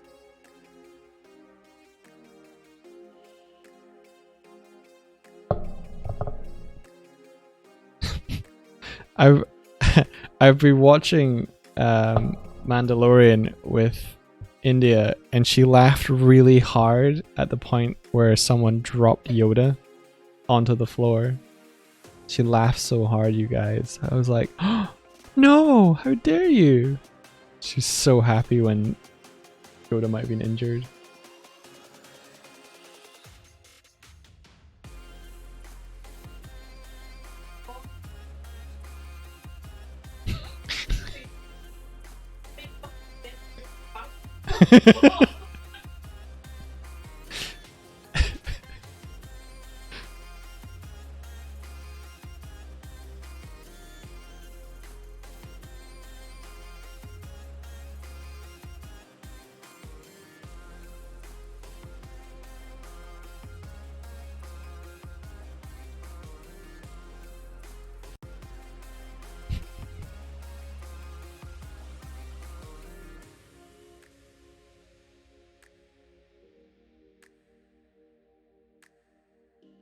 Kimmy, how you doing?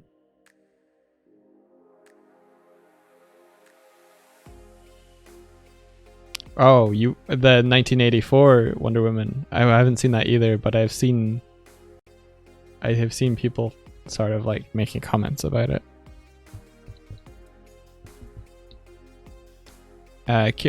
Kieran, do you think Wonder Woman's good? The 1984 one.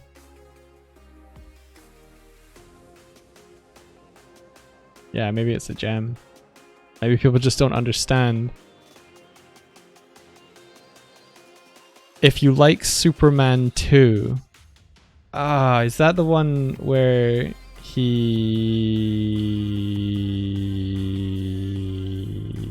stops being Superman? It's the same level of silly and tonal shift. Is Superman 2 the one with Zod? Kneel before Zod? Or is that Superman 3?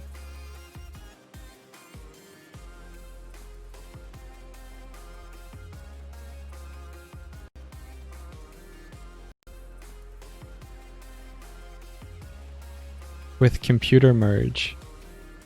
3 is the sun guy. Okay, yeah. Oh my god, the sun guy.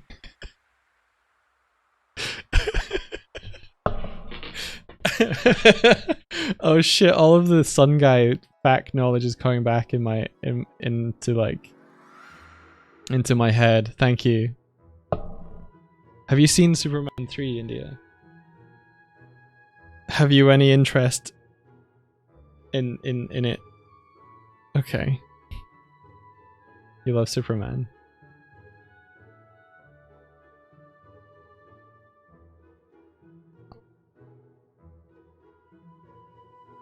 Oh yeah, gritty Superman doesn't make sense at all.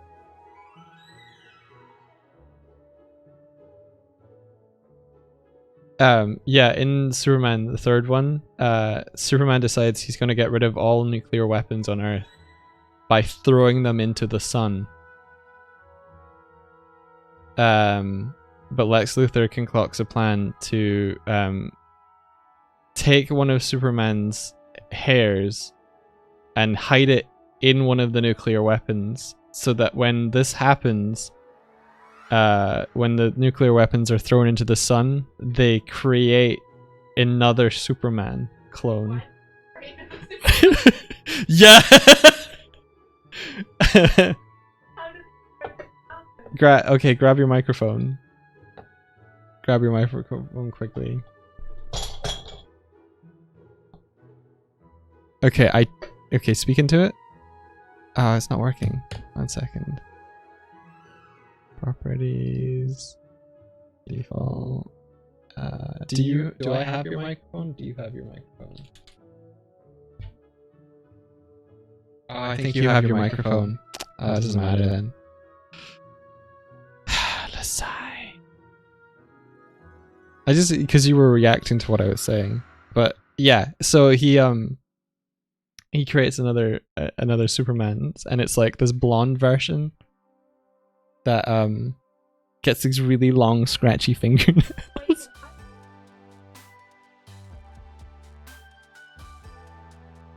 Where does Lex Luthor get that information from? Cause nuclear fusion in science, India.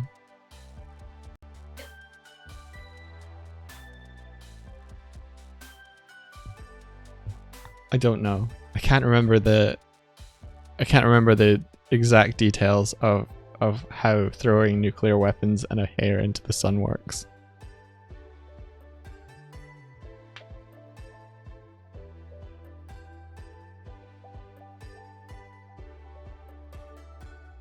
Wait, are we?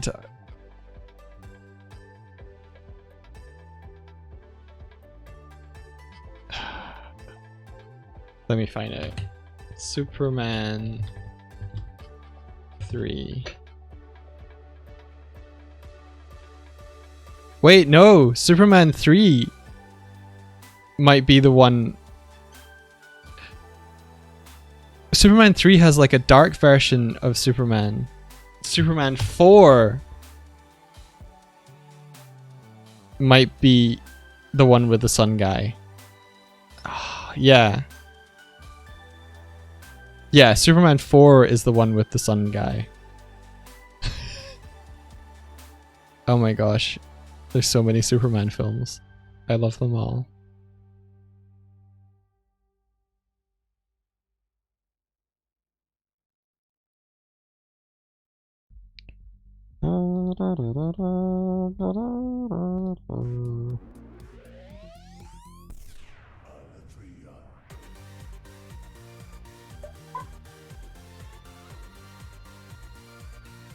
So 2 is the one with Zod, 3 is the one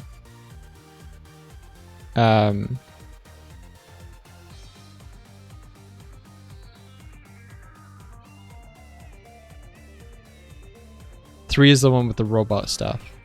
So is it 3 or 2 that Wonder Woman 1984 is like?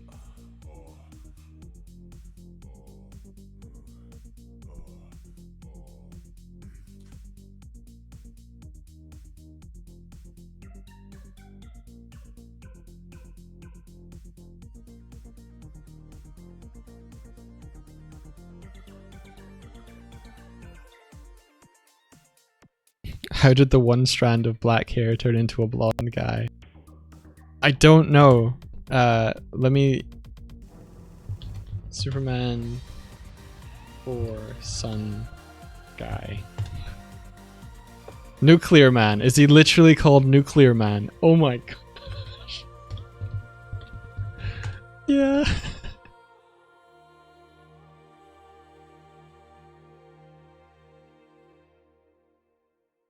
Look how glorious he is, India.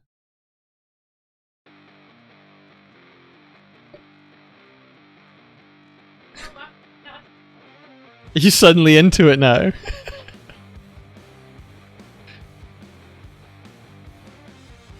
And he has long, scratchy nails. You hate that, okay.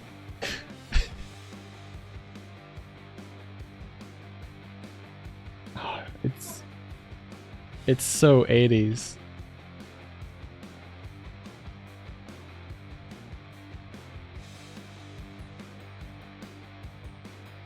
I love it, it's so 80s.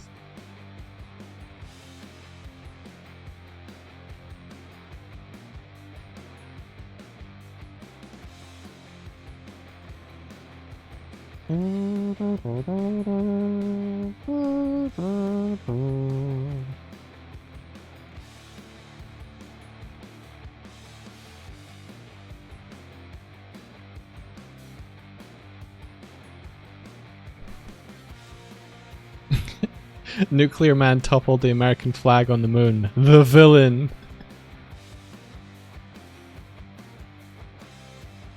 Do do do do do.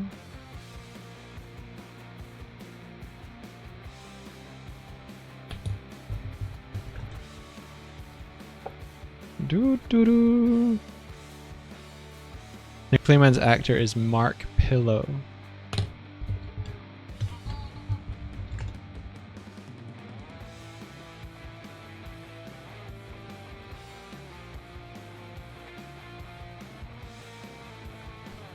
What's he been in since?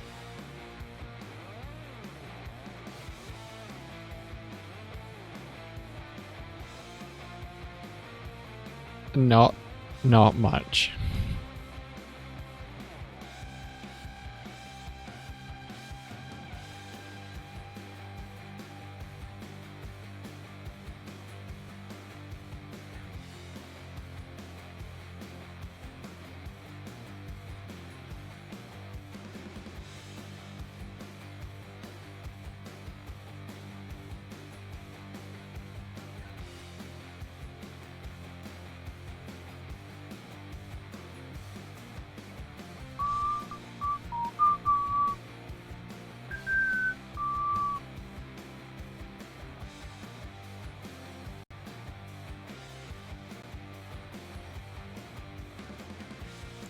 So you all excited for the Rise of the TMNT movie?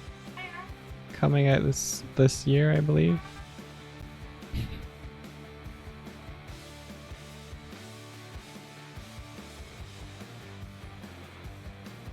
India says, "Oh my goodness, it's going to be so good."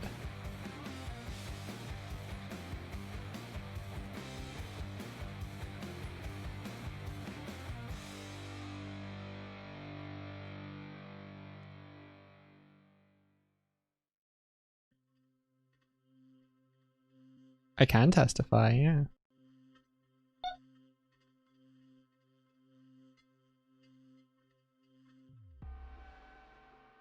Oh, that's okay, Paladina.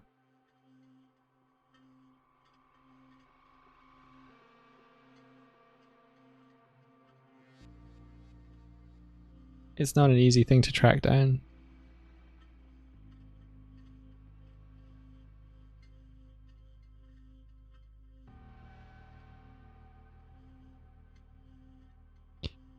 Do you know where the movie will be seen? I think it's getting released on Netflix.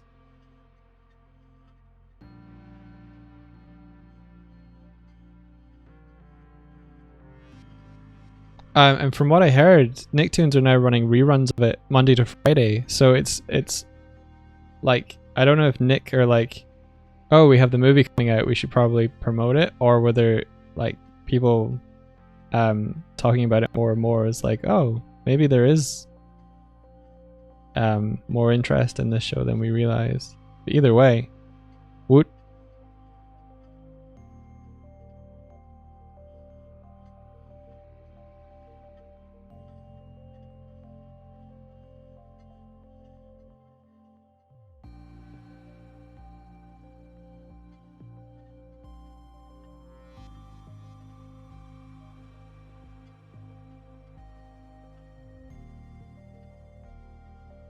I think they've already went through all the episodes and they might be like rerunning again.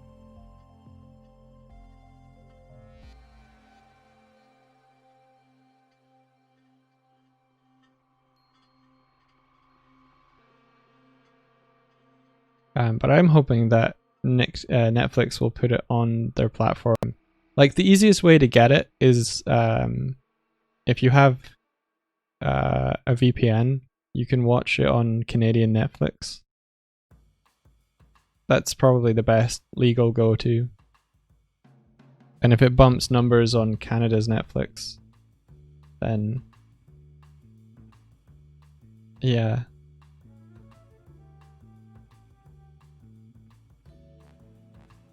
Yeah, I want to watch Mau Mau.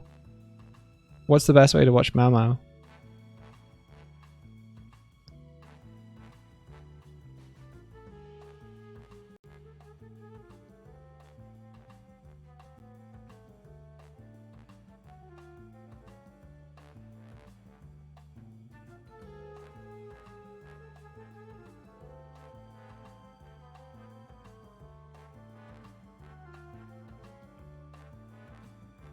Is Parker like the showrunner or something?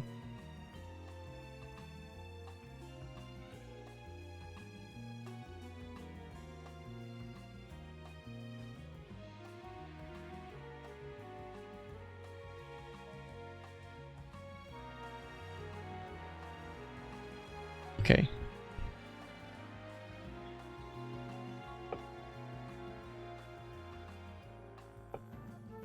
Let's see.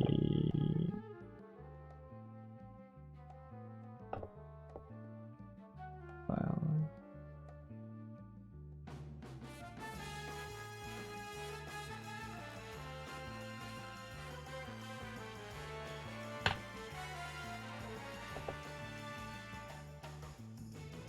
So.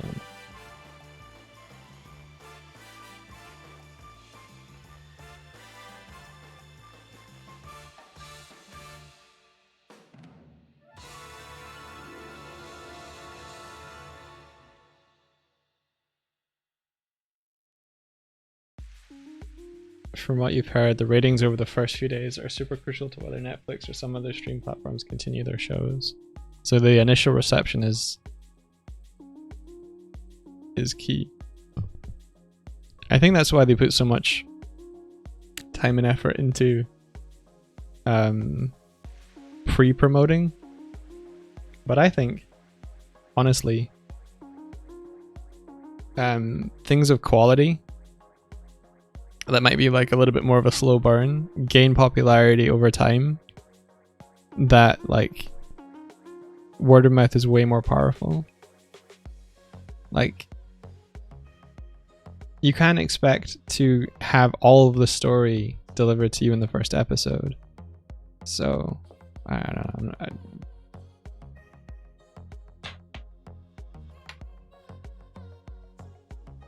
Yeah. India is saying that even things like Avatar: The Last Airbender took ages to get off the ground, with people realizing what it actually was, and that it existed.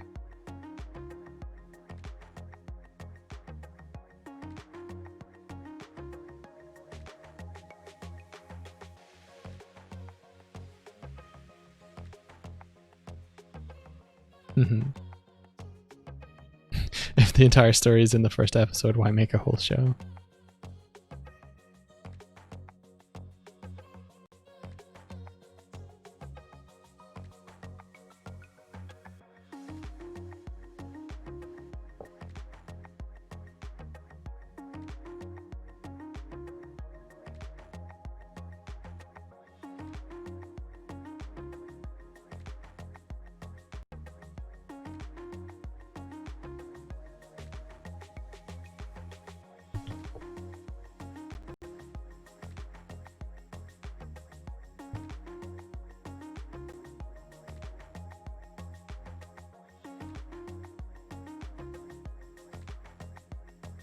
Okay, I think I need to lighten up this side. And cool. I need to like really accentuate the kind of shadowing and stuff in here. Okay.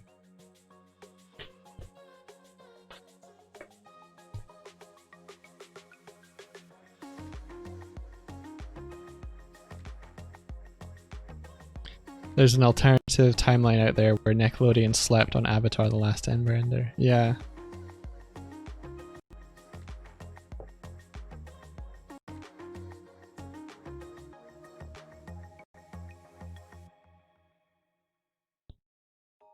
Wait, what? Where did you... What?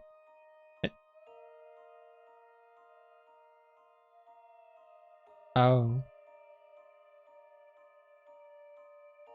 India is saying that she heard that another airbender is very unlikely to happen because it took too much resources to make the first time. So that's disheartening.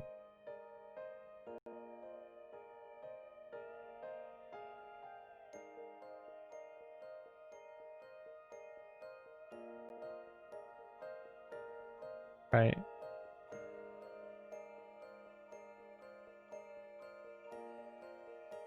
Right, okay. Yeah. India is saying that Nickelodeon don't really want to take risks because they want to make sure something's going to be a success before they fully invest in it. It makes good business sense, but it doesn't. Yeah, like. He must say yes. Yeah. Make him say yes. I think that's why places like Netflix hold a lot of the kind of risk taking, is because they have that subscription mechanic now.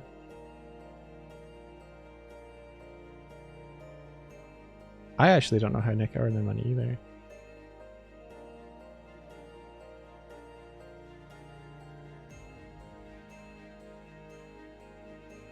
But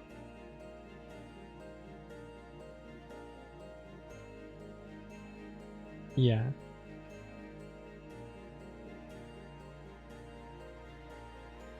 Yeah.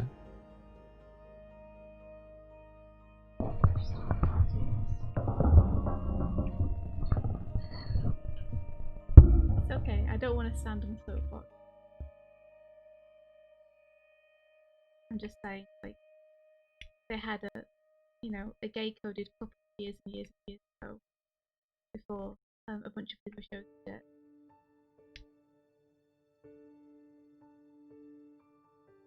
And they really weren't beholden to formula if they thought they could make it more exciting, change it a bit.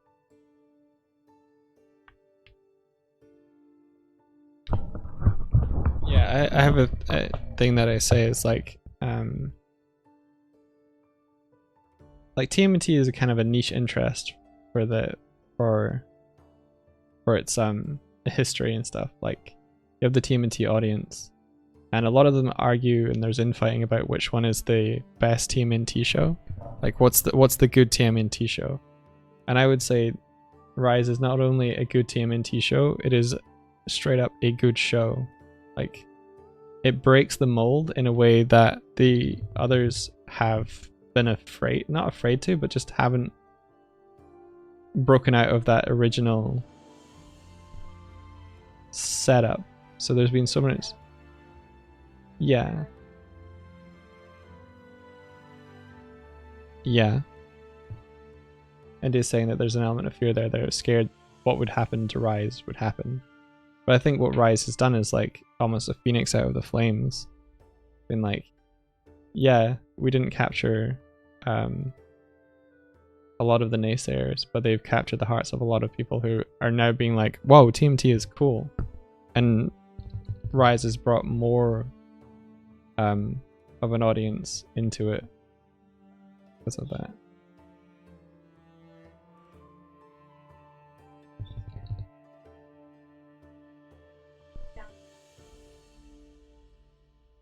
Yeah. And he is saying that a good show is a good show, and as more and more people discover it, it'll bring more people like to it. We're not here to fight. We need your help. Even though literally So every folks, time it's we been talk great. to you, you double cross us, kidnap us, or threaten to destroy everything we love. Maybe we are here for a fight. Guys!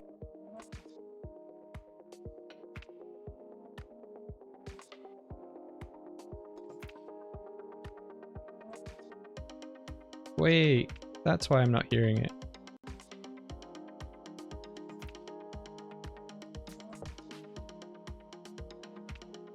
Is the visuals for the raids popping up?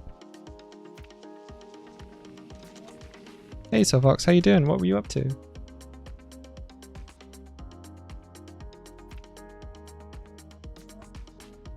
You guys are hearing the audio. It's just me that's not hearing it. Okay.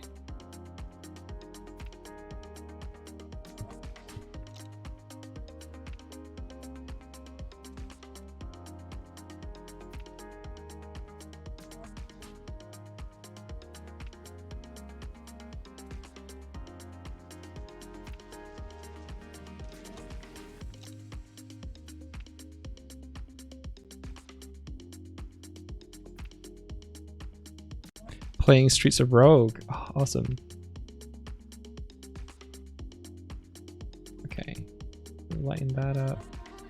What else was feeling off? This area. Okay, so the spike I want to put a shadow in here. So back to here. That would be in here. Okay. Rotate around.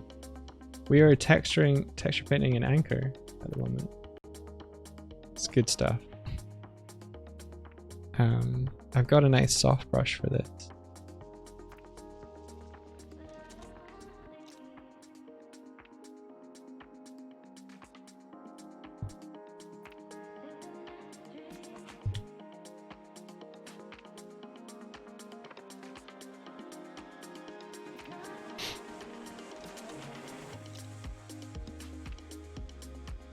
Yeah, India had a bug on her Hades stream where it just kept repeating the follow thing. So I ended up muting it both for her and stream. But I don't think that's happening now.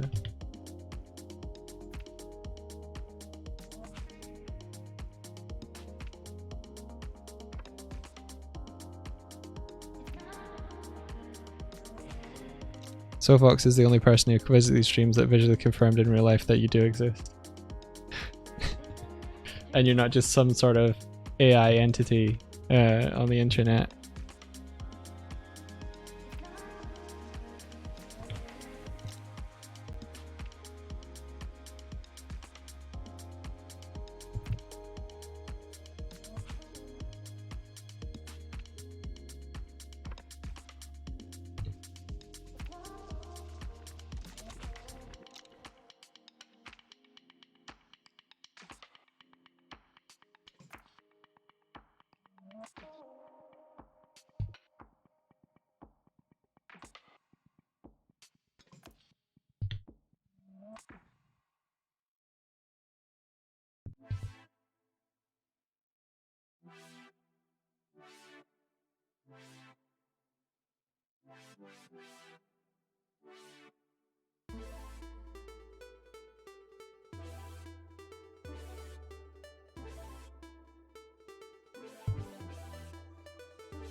You're a virus. That's what the MB stands for.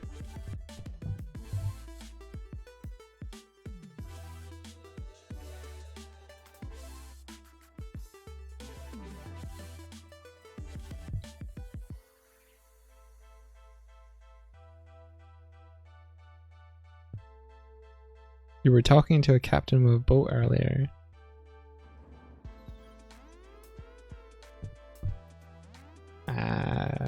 Is this the start of a story?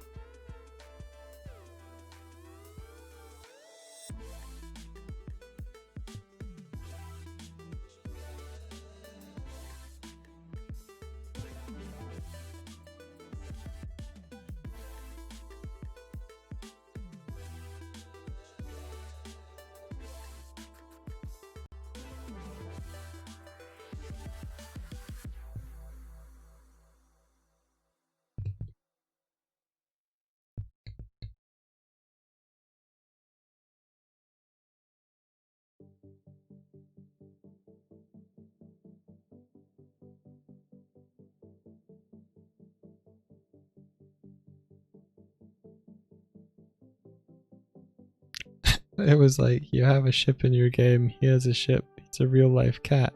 It's fascinating, you had to be there. What?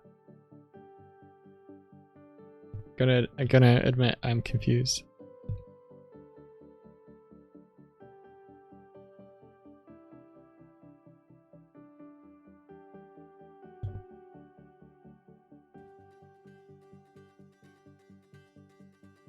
Okay.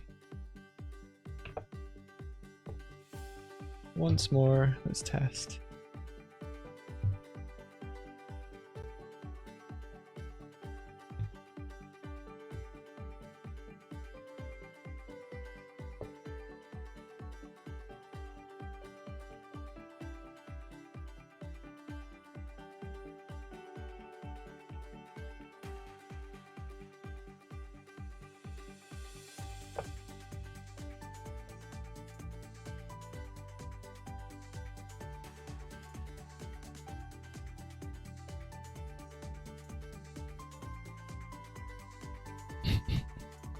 I wouldn't call myself a captain though. I'm a game dev / colorist /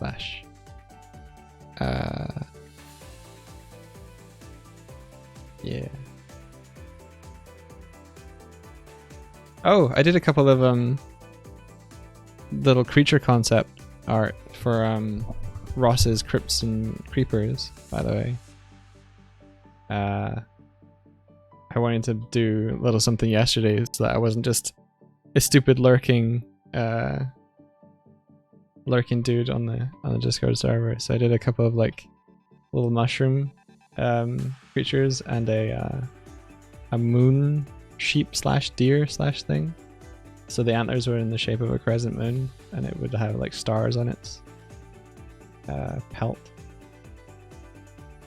and a sneaky kobold hiding as a mushroom. Yeah.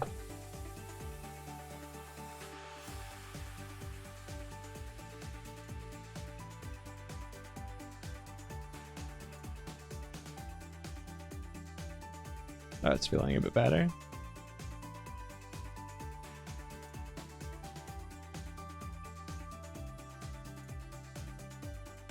This side of the anchor is still weirdly highlighted, but whatever.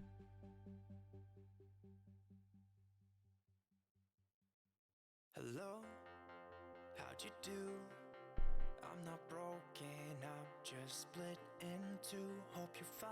Let's see what it looks like when you were with all the stuff on. Everything you said you would. Frames of the past and the memory of you just come running by. Pictures of sunny Got some weird or hard edges. I think maybe the underside is a little bit too dark. Because like the edge between here and here feels a little bit much.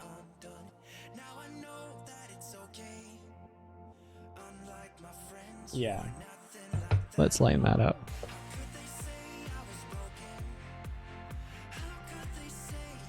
Yeah. Look how dark it is. What an idiot. Okay. So I'll just add a new layer. I tend to work in this way where I just add a new layer when I'm doing something new, and then I flatten everything later.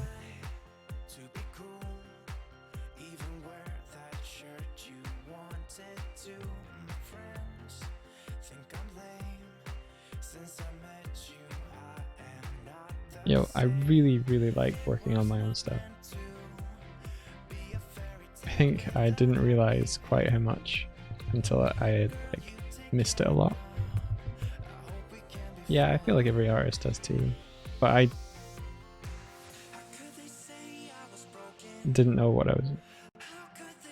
Yeah, India's saying like she feels like you need it like it's soul food.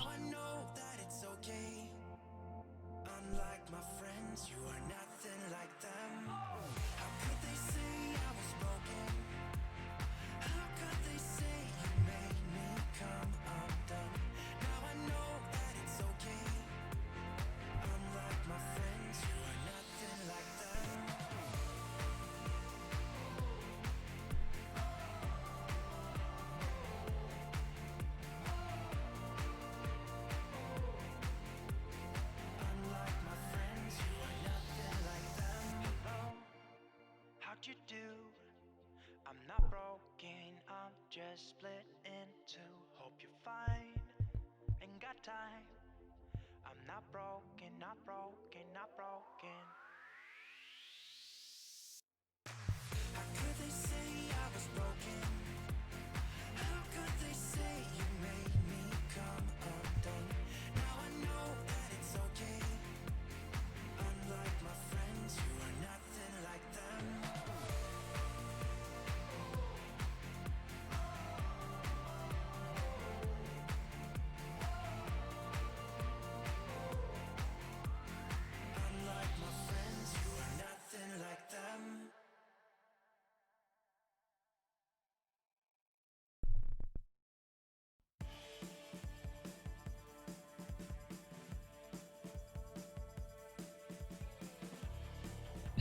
Your comfort art is gay fluff. What's gay fluff?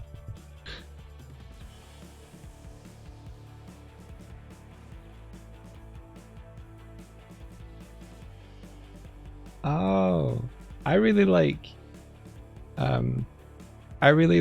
soft tender moments between Luigi and Bowser. There's a couple of artists that do art like that, and I'm just like, oh, yeah. India? Have you never seen the Bowser Luigi couple art?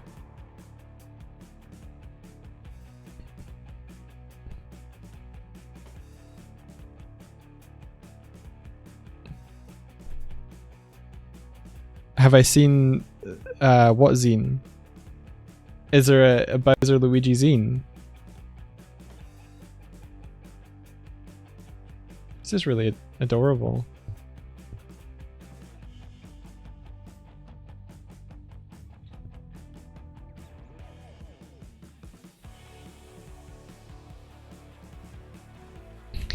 A strange mix, but if they're coming together over mutual distress over Mario, it makes sense.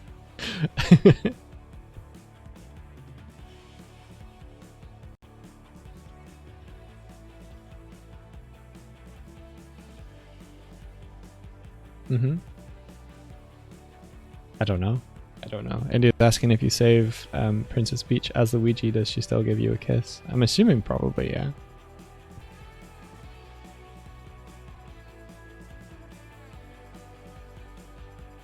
Because I guess first player is Mario. Yeah, she's she's loose like that, I guess. Anyone saves her, kiss them. Yeah. I mean, I don't know when Peach and Mario were like coupled at all. I like in the film that the romantic interest is between Daisy and Luigi. You guys watched the Super Mario film recently? Yeah. Where Mario doesn't realize that his girlfriend has been kidnapped until like the third act, in which case he just bumps into her and is like, whoa! Exact. I know, there's no way he could know because like he gets dragged before... No, she gets dragged first. Yeah, it's really funny.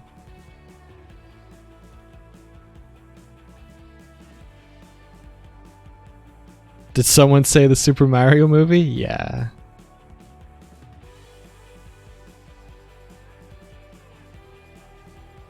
We traumatized, showed it to a couple of friends a couple of weeks ago. Trust the fungus.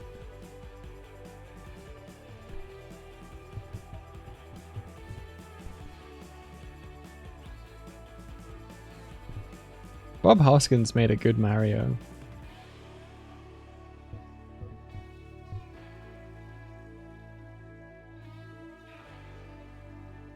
When you realize that the person who did like the I think it was production designer was the same person that worked on Blade, a lot of things start to make sense visually.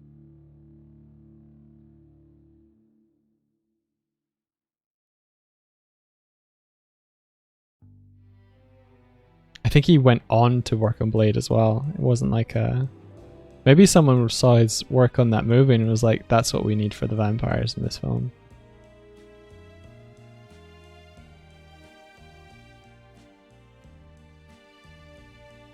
Unless he was the one who directed Blade. I forget. I love the scene with the baby bomb and the Yoshi. I love the close-ups that they did on the bomb as it's walking, where it's like, yep, this thing's definitely moving forward.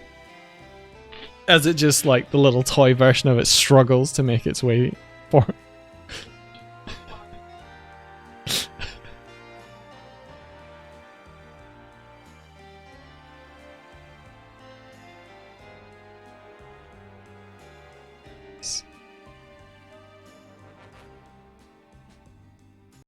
Yeah.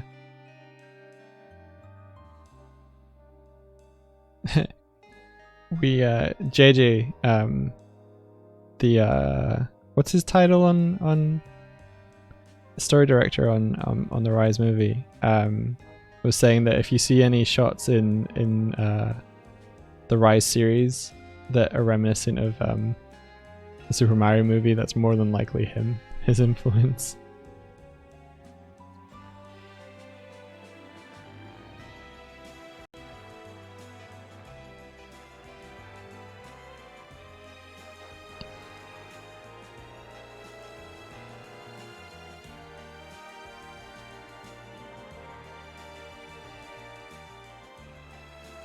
My favorite line in the whole movie is when Mario says, "Now this is driving," and it's the point where just after the car that they're in is it's been riding on top of another car, and it finally like gets bumped off of the car that's been driving them around, and he finally gets the wheel back, and he's just like, "Now this is driving." Where he literally just begins to start driving the car again. It's like, yeah, Mario, you're right. That is driving. Technically, you are fulfilling all of the criteria of driving. I don't know. What, for Ireland? It is like, you leave Mario alone. He's done more for this country than you ever will. Mario's done more for Ireland than I ever will. Can't compete. Yeah, making textures for 3D models. So this is the texture for a boat, and this is the anchor for it. And there's the rest of the textures.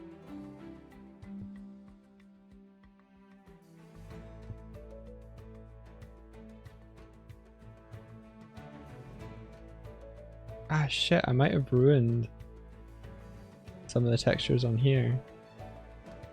Harp. That's alright. Everything else looks fine, so I'll just paint that out. Is Swift native to the land of Ire? No, no. India's English, from England.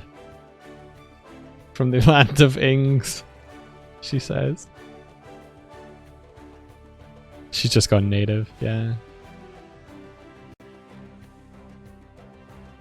I remarked, it must have been years ago now, but when we went for in the time, including the time we've been living with our flatmate, I joked that like an Englishman, an Irishman, and a Scottishman moved into a flat together.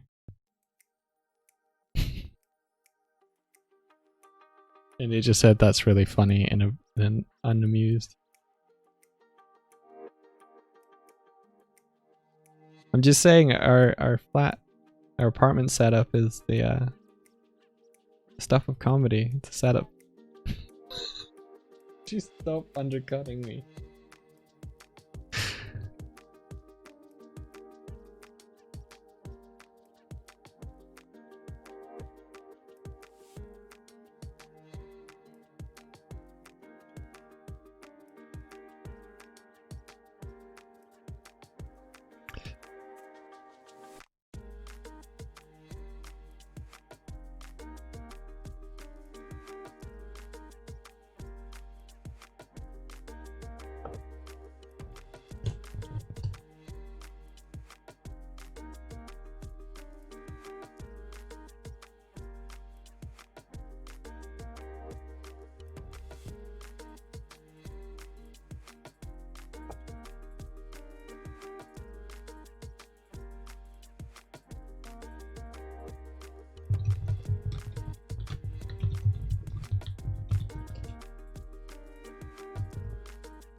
Ben is saying if we send crow mail, does Doig have to do the crow sound? I typed in caps. No. And then he's talking about how, see how it's typed and not said, it's a conspiracy. I'm like, you're not reading the chat. Yeah. She's not even listening now. We've stopped talking about Mario and she's lost interest.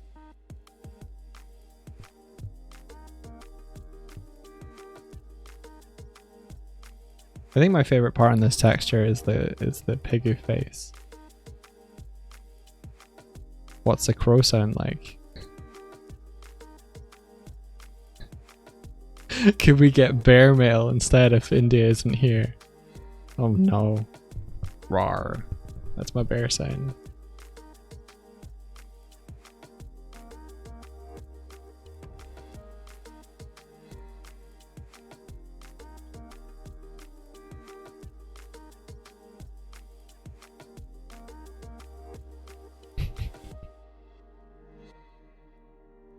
Grar. Yeah.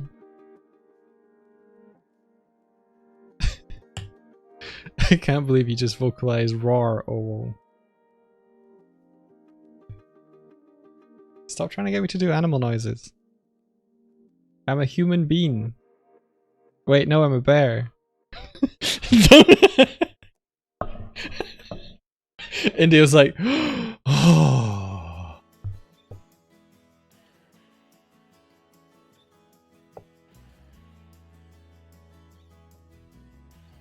Stream ruined.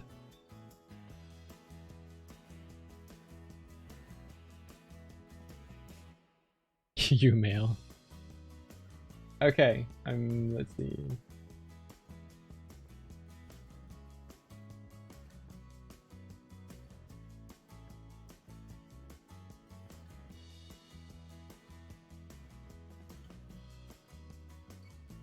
I didn't quite like how this looks.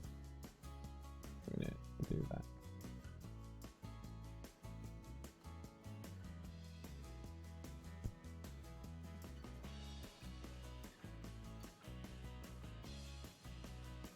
Cool.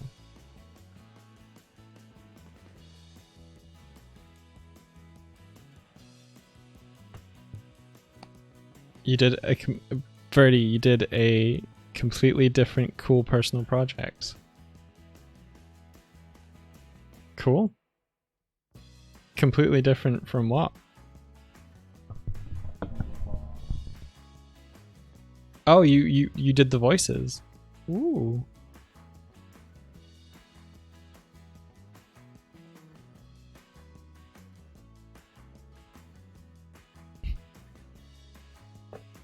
Okay, file, save. You fan dubbed a comic that you all love. That's awesome.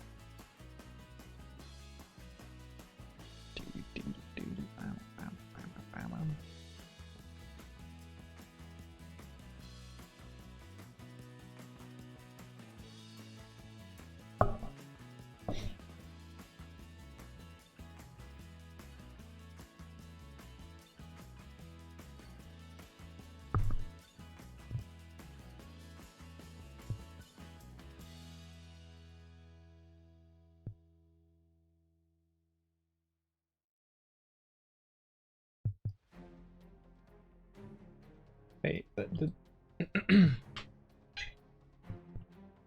that not work?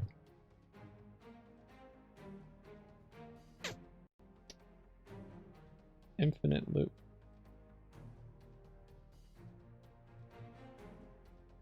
Oh no. Figure. Oh, it's created a new version of it. Interesting.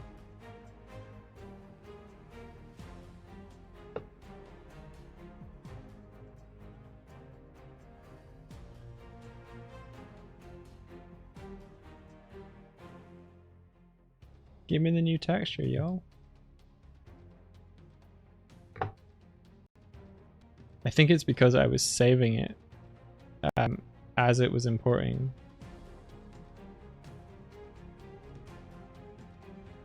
Ooh. I think I conflicted my two softwares.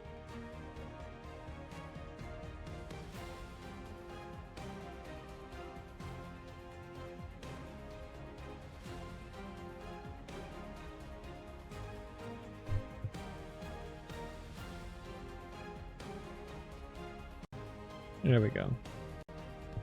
Oh yeah.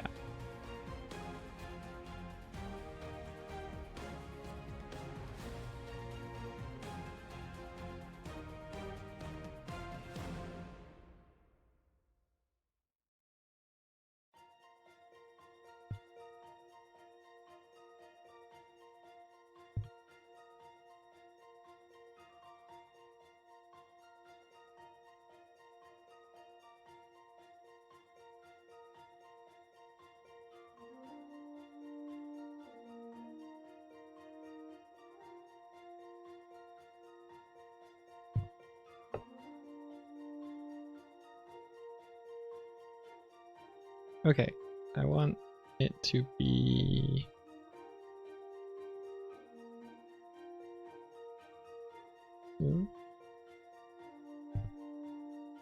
and then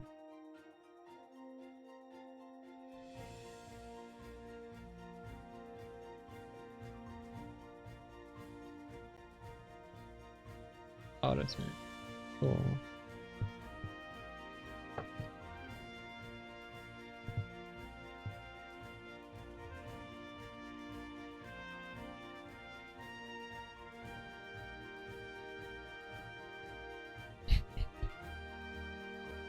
If probably take it on the fact if India's not on the stream, then no.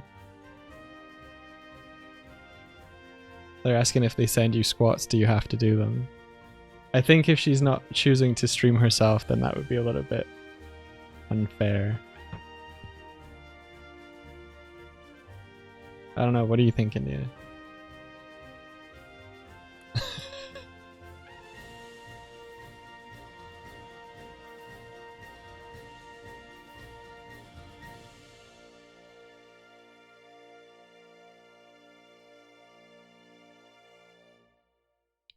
You can give me the squats, yeah.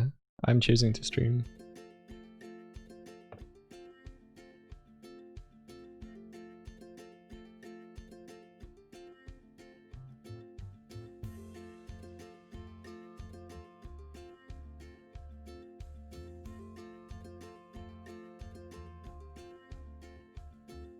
Yay! Got less. Got more smoothness here.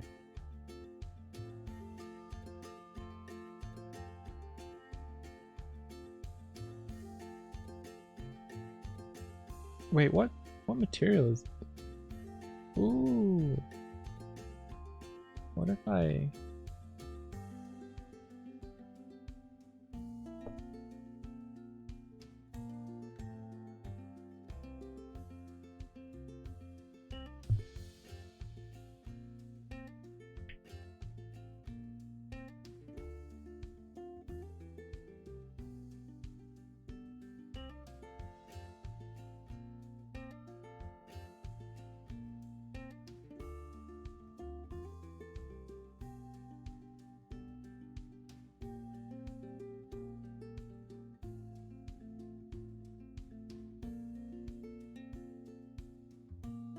He must say yes. Make him say yes.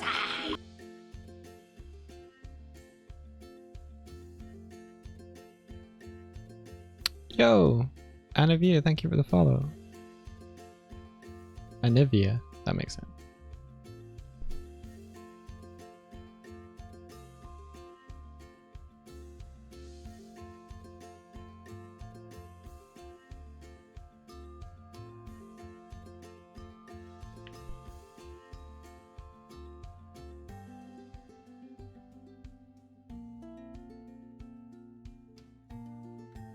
Shiny boat. You know what? Let's mesh collider this sucker. Or at least the at least this part.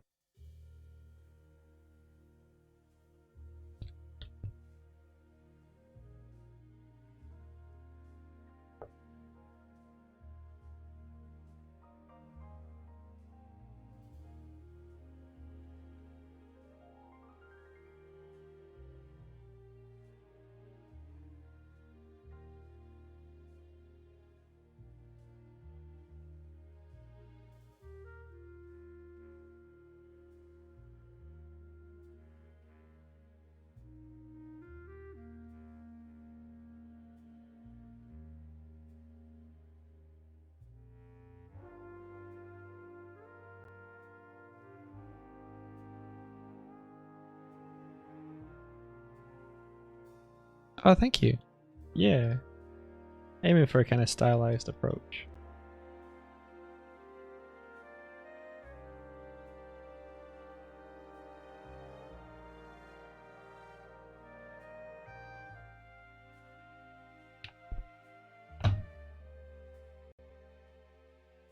Yay.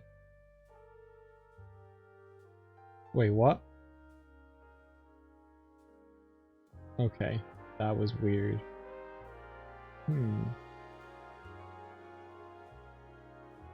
Wonder why the boat one isn't working.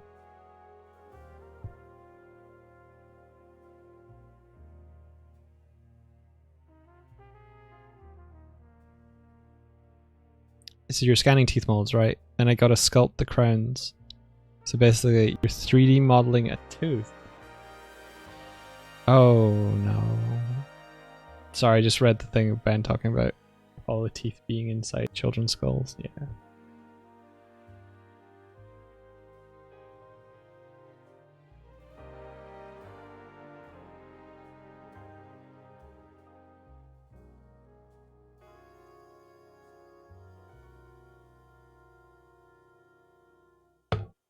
Oh, the galley itself doesn't have one. Okay. That's why that's not working.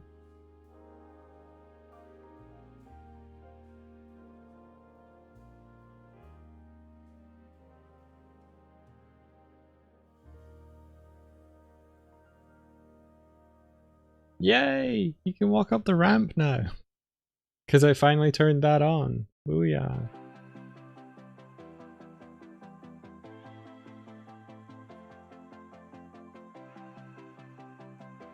Cannot go. Oh!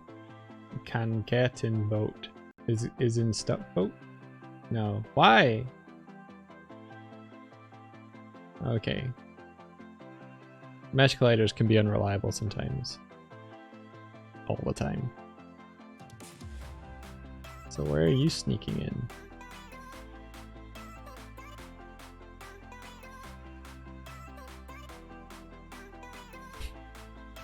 This is why.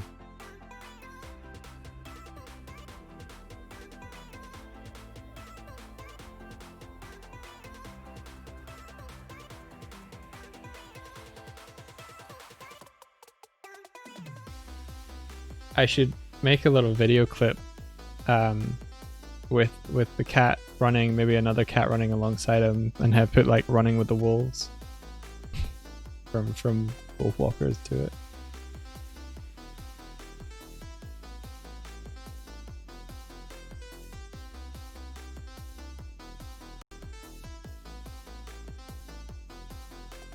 Yeah.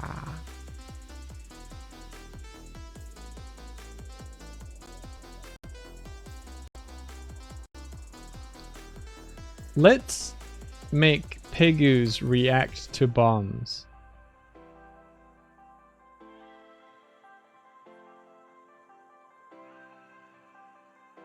Shall we?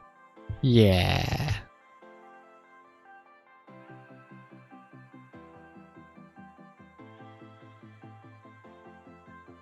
Okay, first up, if we bring in, let's look at the logic here.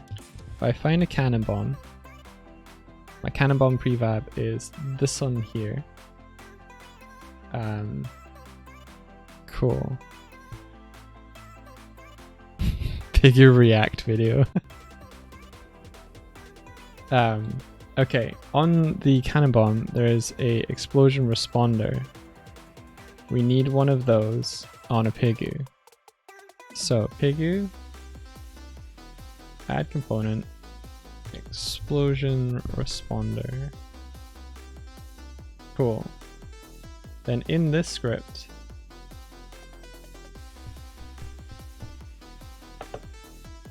cool, I've already set up so that it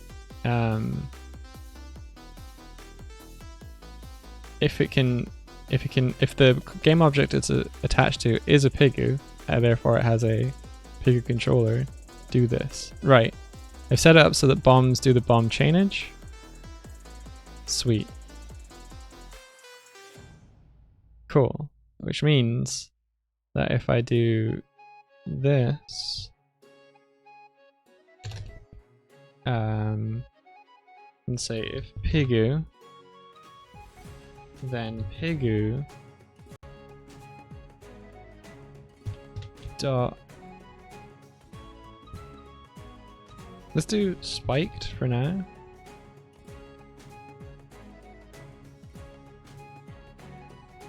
And it's looking for 2 transforms and a force.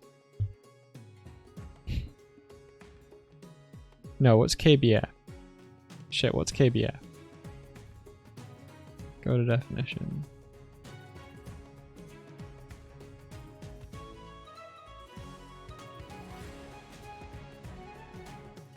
Oh, it's the force. Awesome. Cool. Okay, back to the explosion responder. So 300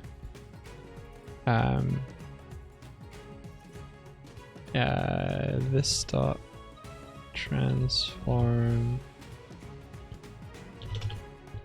Pigu dot transform.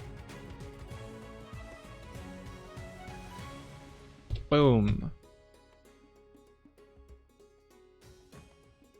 I absolutely need a side minigame of just petting the Pigus. Please describe what you would want from a petting the Pigus game. Transformers, Pigus in disguise.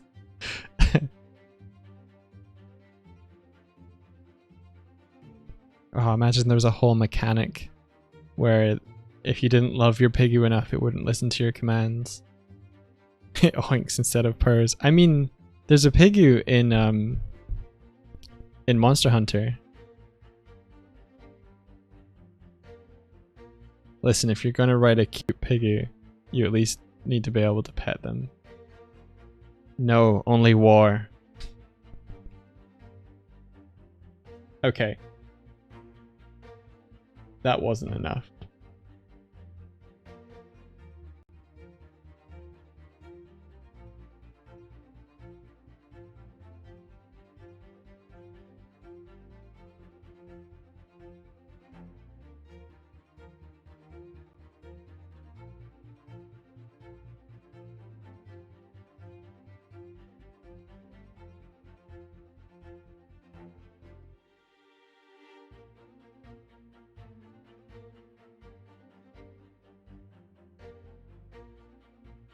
Hmm.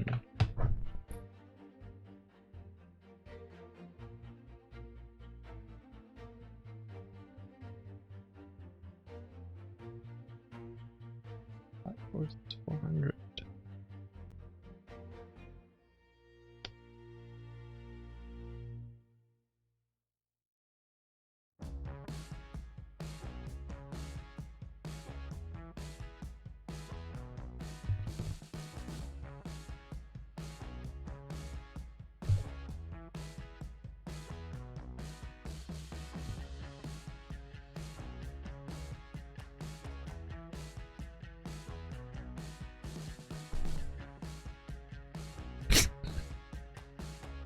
Sour relations.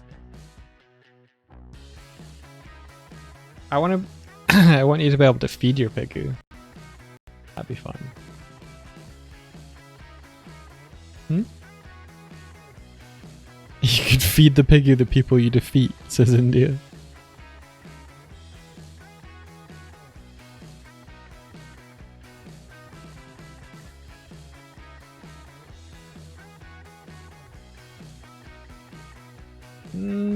Why is it staying in place?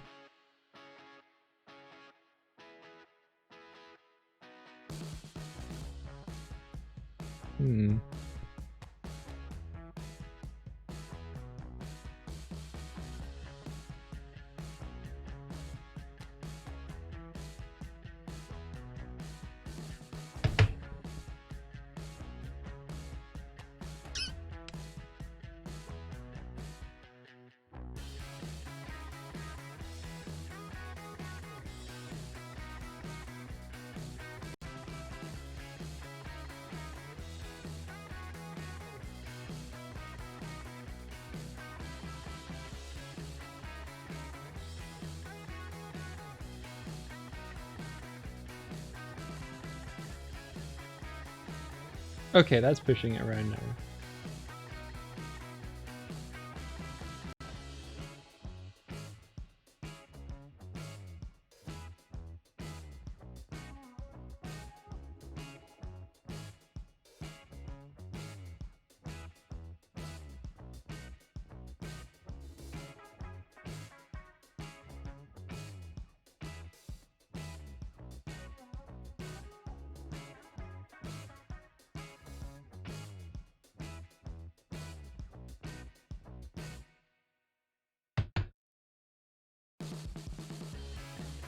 Okay. When things don't seem to be going your way, add a 0.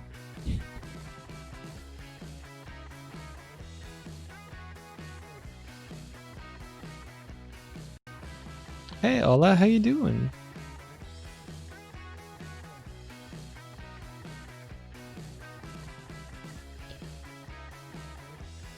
George, the watermelon thing was India referencing stuff in the Mutiny game. George is saying should feed them watermelons like in India's game. Yeah, that's where she got the melon thing from. You didn't come up with it. She's like, I came up with it. You didn't. Okay. Blow this pigu. No! Blow it away.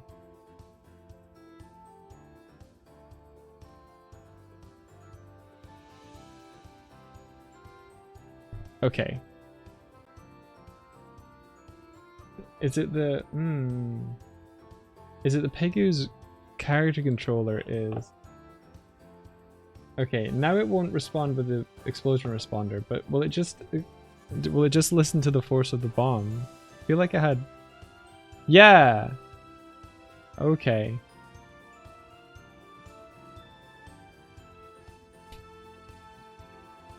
That's kind of what I want.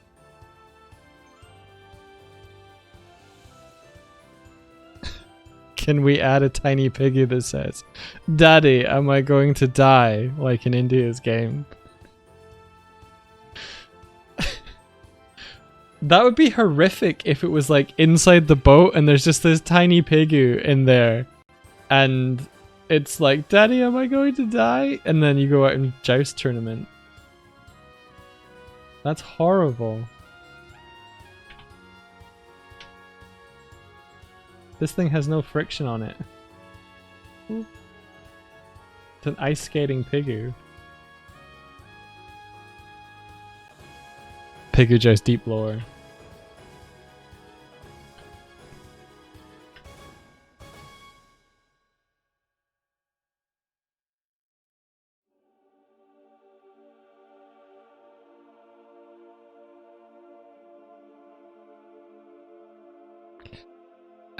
I should just make that one of the loading screens.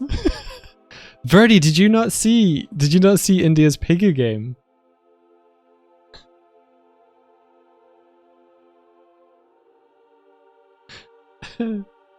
It's a thing of legend. You didn't see India's Pigu game? Oh no.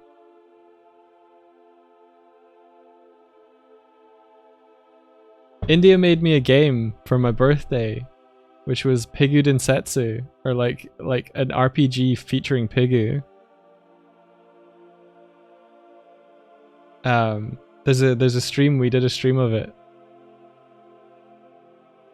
Oh, that. Yeah, that. The stream had you in tears.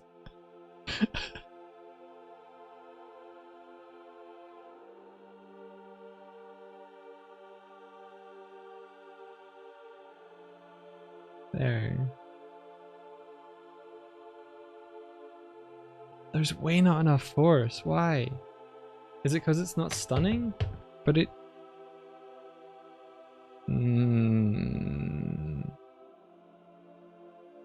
Okay.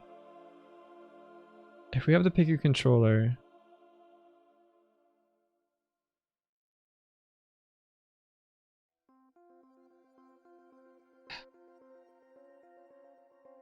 Okay, so if we have a stun, and then we also have a float stun time, and then this is stun time.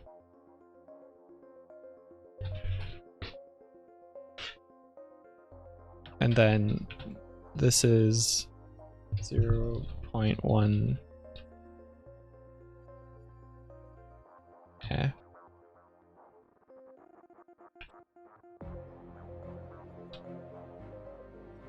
It will be on the VODs channel in the near future. It's currently uploaded to and stored on the VODs channel, but it's private at the moment.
The world has been deprived of the Lost Piggy game.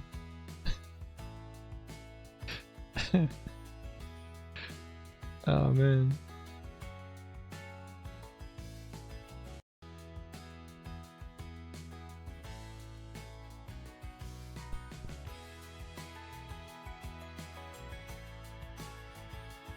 Oh wow. I made the spike thing harsh.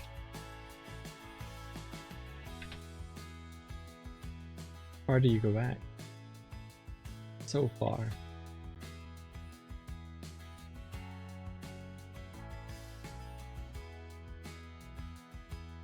No, that wouldn't be so bad. Like a 0.3 maybe?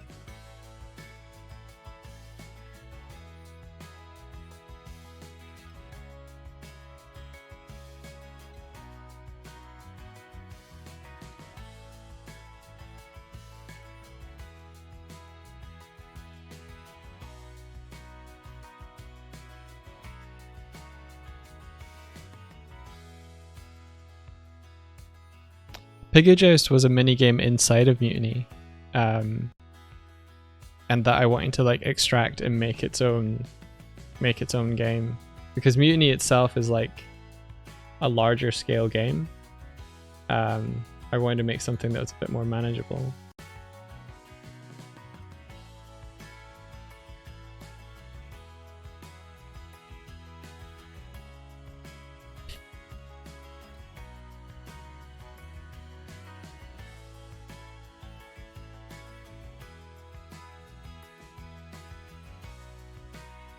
Okay.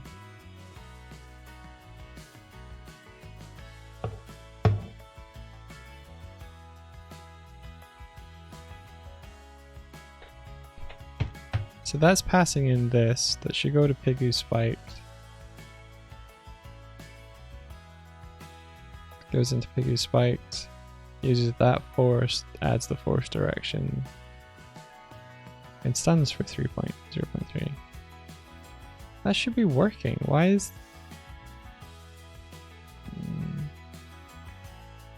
We're not here to fight. We need your help. Even though literally every time we talk to you, you Jesse. double-cross us, Hey. kidnap us, or threaten to destroy everything we love! Maybe we are here for a fight. Guys! Yo, welcome in. I'm working on a game, trying to make a game called Piggy Joust. Welcome in. How you doing, Jesse?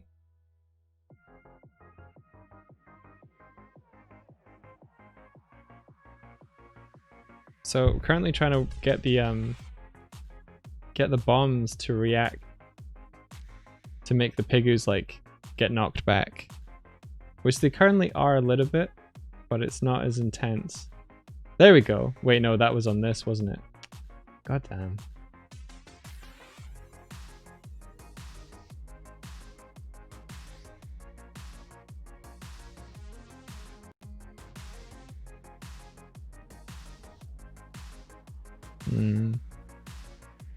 This is a raid. Put your hands up and get ready for hugs. Aww. What were you up to, Jesse?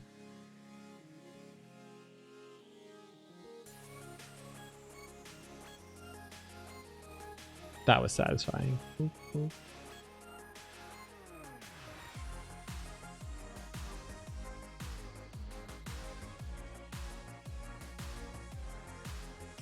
I want the bombs to feel really like risk reward. So like if you get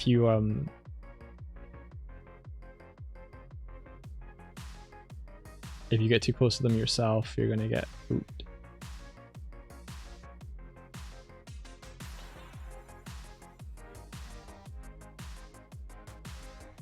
See you, Verdi.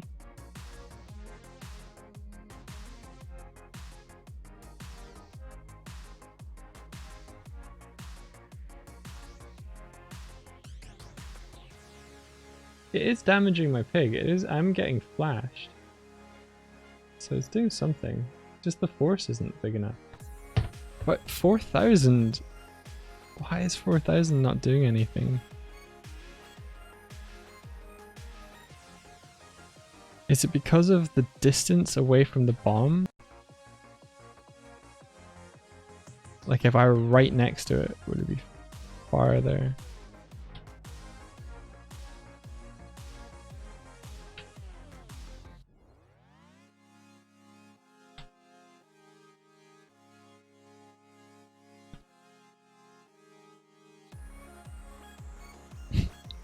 Fine, add another 0.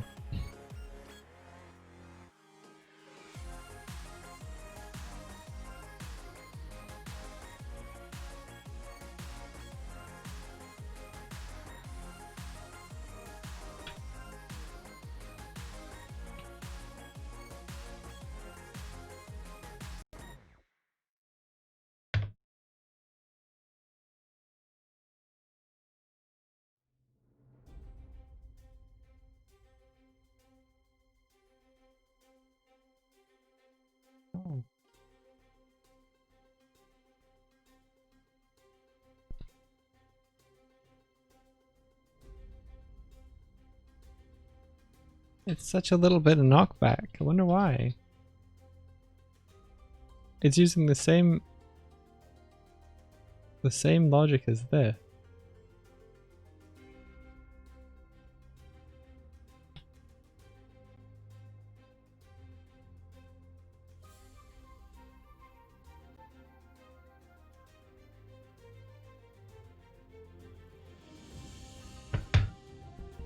Maybe it is being overridden?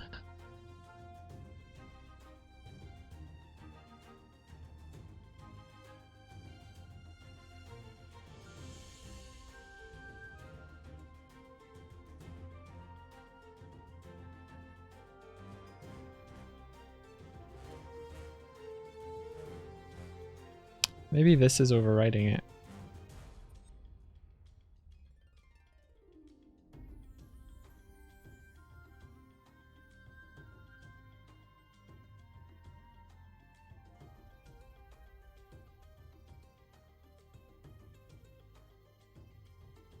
Okay. If this is adding the explosion force here,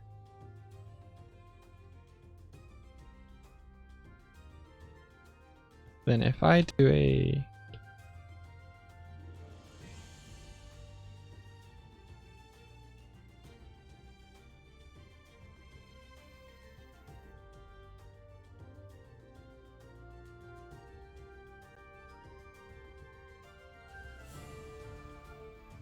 Pigu equal, oh no.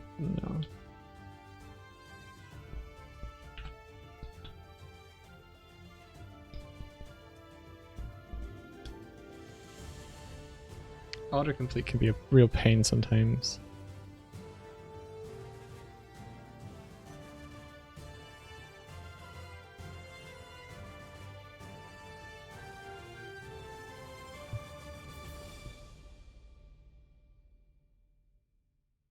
You know what? It was actually correct. I should have been writing good controller.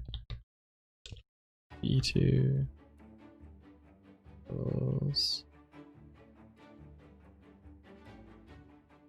nearby object dot get component. So this is grabbing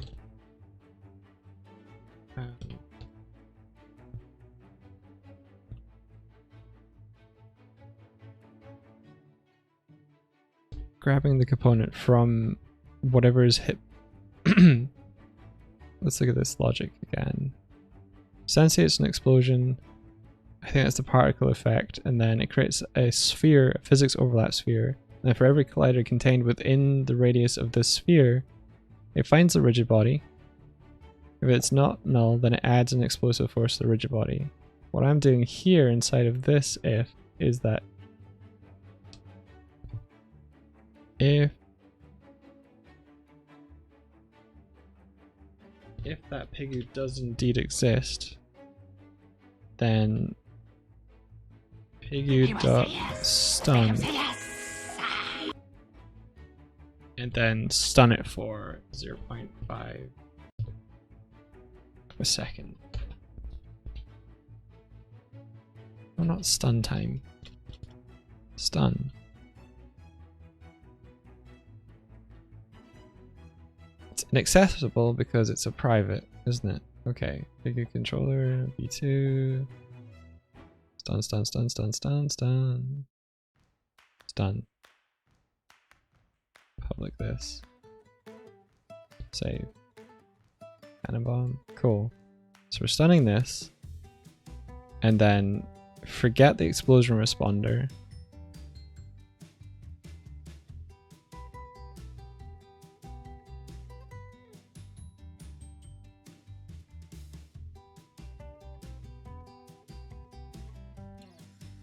Thank you for the tea. I appreciate it.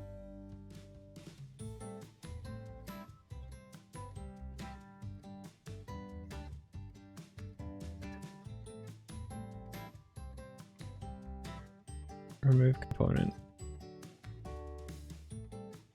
Cool.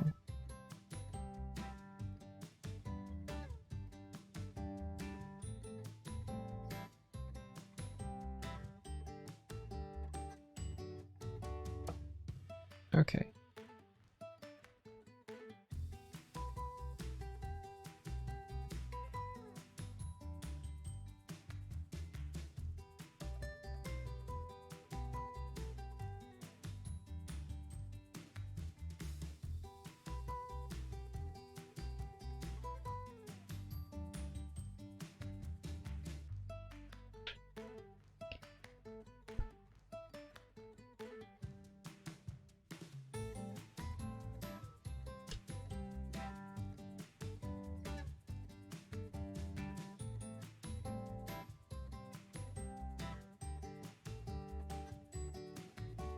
Hopefully now the cannon bomb realizes that it's hitting a Pigu and it knows to stun the Pigu. And what stunning does is that it makes it so that you can't feed inputs into the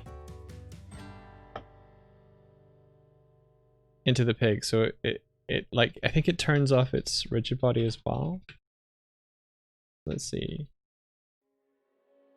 Or no, it stops the character controller from like overriding its position.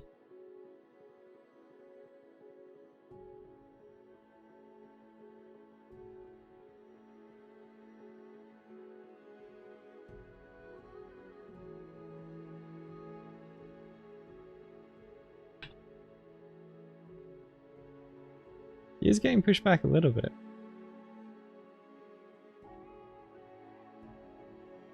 It's just not very much.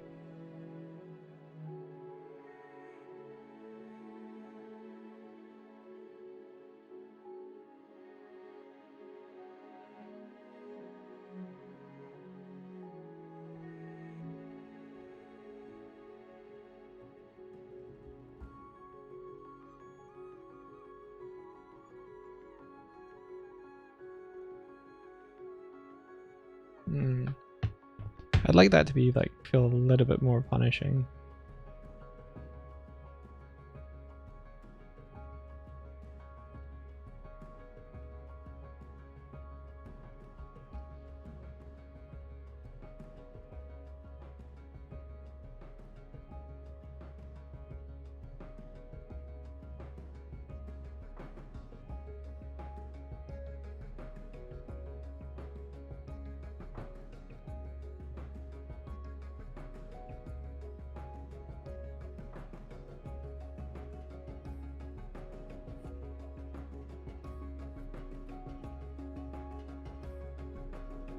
See you, Kieran. Thanks for coming by. May the piggies be always in your favor. Thank you.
Hit a pig 100 times more.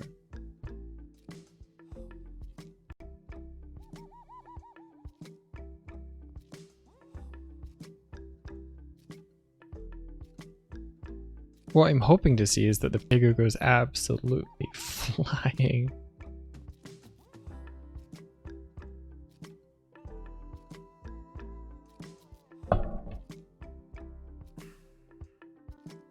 There we go.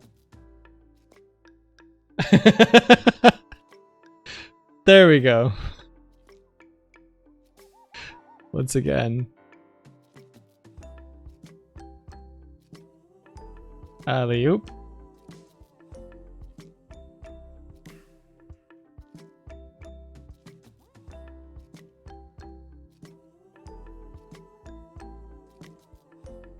There we go.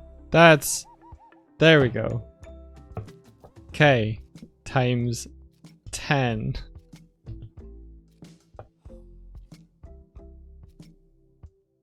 I like it when things work.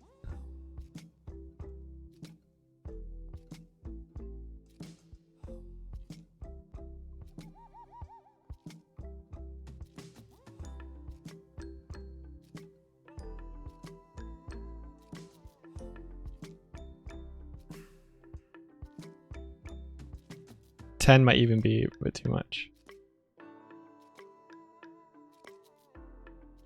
Yeah, 10's still a bit too much. Cool, we're getting it. We're getting it. Okay. So let's bring it down to 5.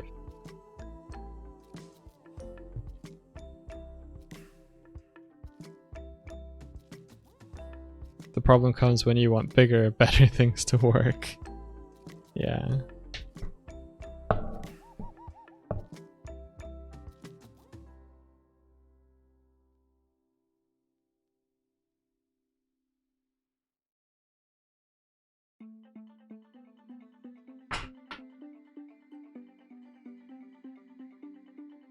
Cool.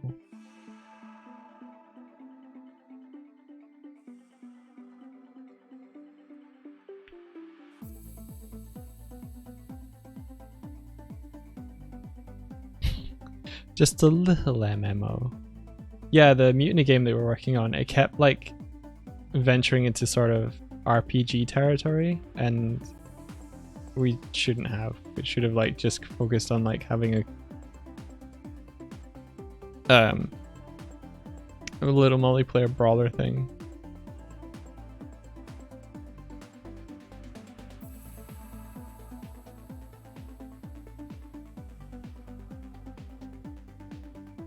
Yeah? You're ordering sushi? Cool. Yeah, could you get me a katsukuri and a can of Coke? Thank you. Wait, look, I've got knockback from the bombs on the Pigu.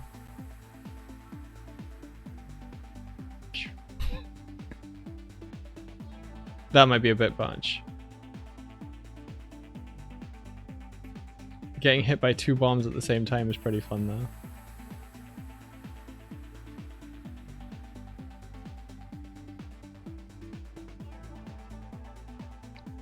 I want to put the pig into like a braced state when it's been hit by something like that, so it like... What's ooh?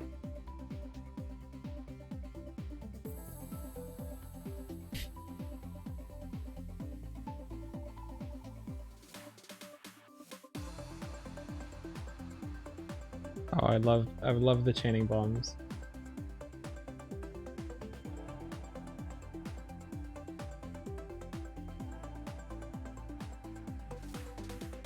Cool. Okay.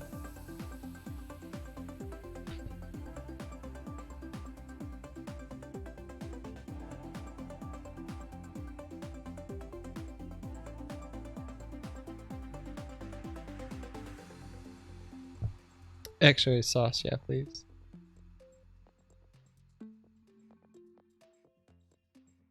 I just want to make it an MO, a multiplayer online game.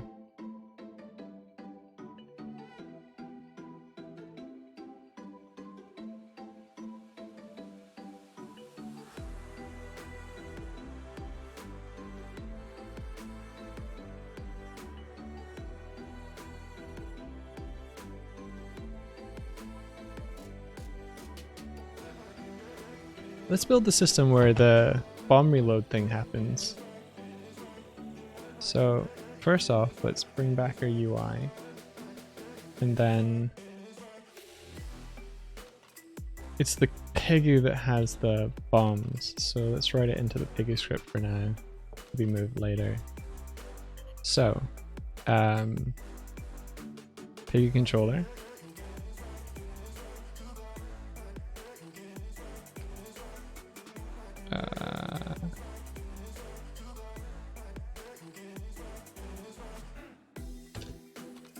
Public,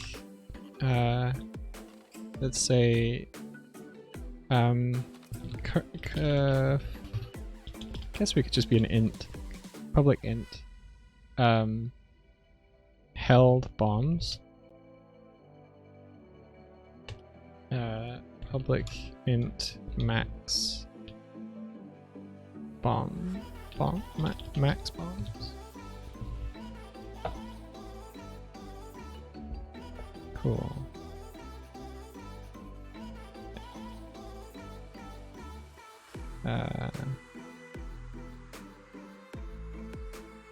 Let's just make that by default usually 3. And then public, no, just float bomb cooldown.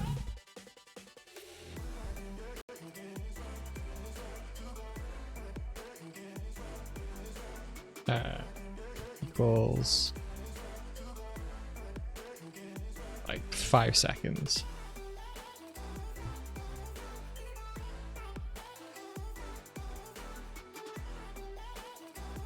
Save.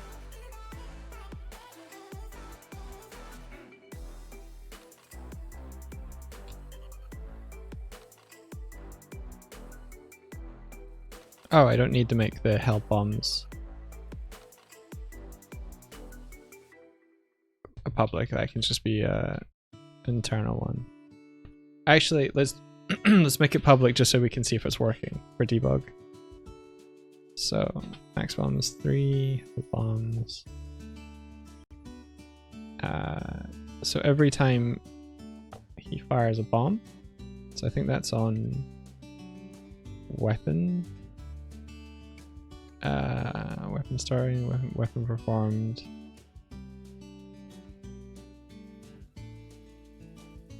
Yeah, cool. Fire. Go to the definition. If drawer, do all of these.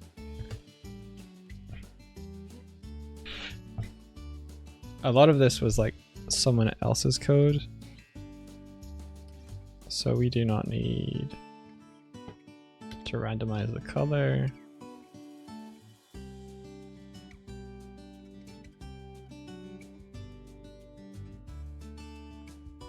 Cool.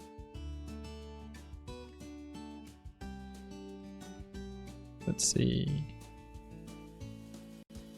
Ooh. Oh, I like that. That's really nice. Yeah. Dead OS.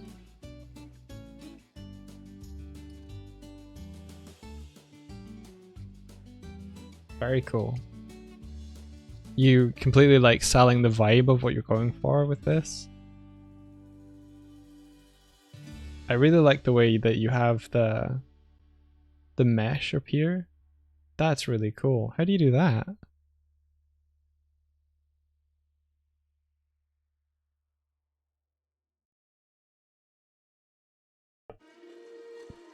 Another step closer to trailer territory. Yeah. Makes me want to make my logo cooler. Mine's is just currently like an opaque texture thing. You want to see my... Might not even be here.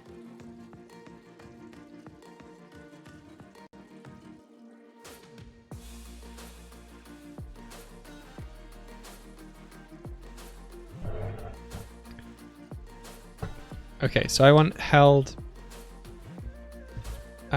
bombs to be minus equal 1. Cool. And then in the update function,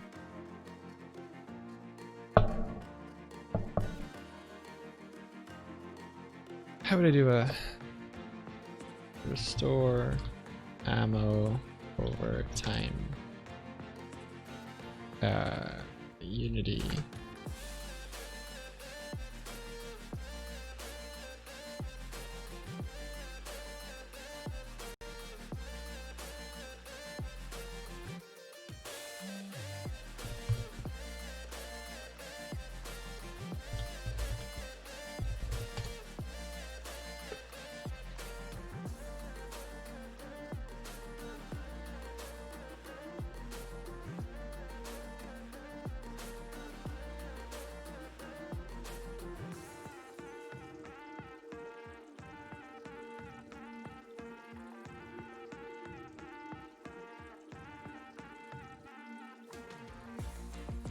I'm gonna need to think about this a little bit more.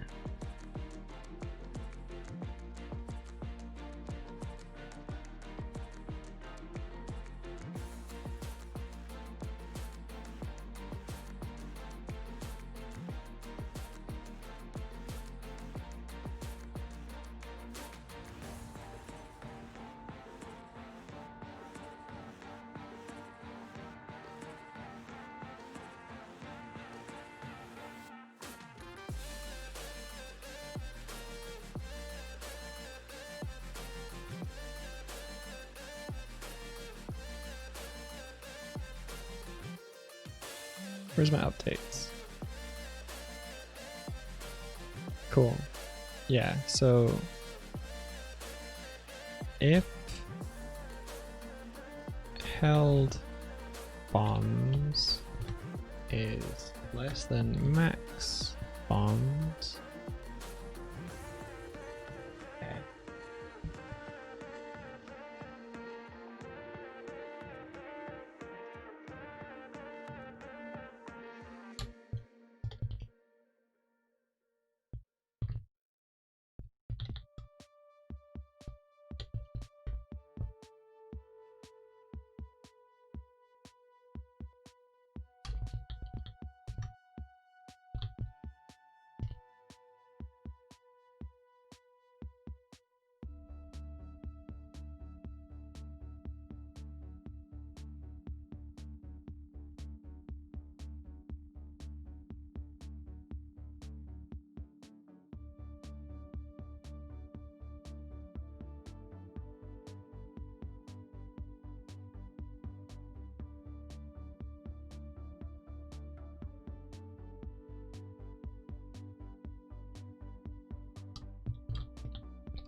Oh shit, GIF was 15 megabytes instead of 20.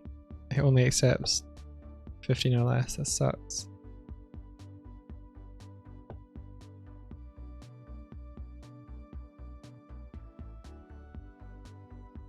How to write a cooldown in Unity.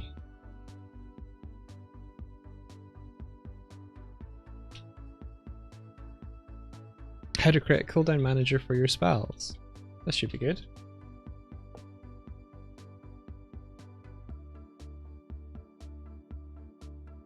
Oh, by the Dapper Dino.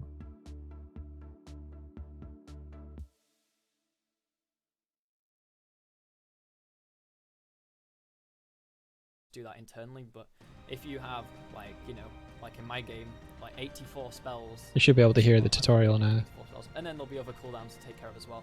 This is a really good way, you know, to have a single manager that handles all your cooldowns that you can speak to and get from all the information. It's a good way to do it. Cooldown manage. When you go to a new scene, you want it to stay. So that's it. That's the standard setup for a class that is a manager that persists. And for now, we'll leave that there. We're going to come. Oh, a manager that persists. Give me better video. Oh, cool. If instance equals now, instance equals this. Else if instance does not equal this, destroy this. Interesting. I'm going to save that one for later. Come back to this. We're going to make a new. Oh, I still have my other project open. But anyway, we're going to create a spell script, spell class. What we want to do is we want to have a list of current spells on cooldown. Okay, so it can be a private list. So we'll keep it a private list. Private. Pretty much every time it always goes a teeny bit below 0. Like as you're decrementing, so you want to make sure it's just if it's less than or equal to, then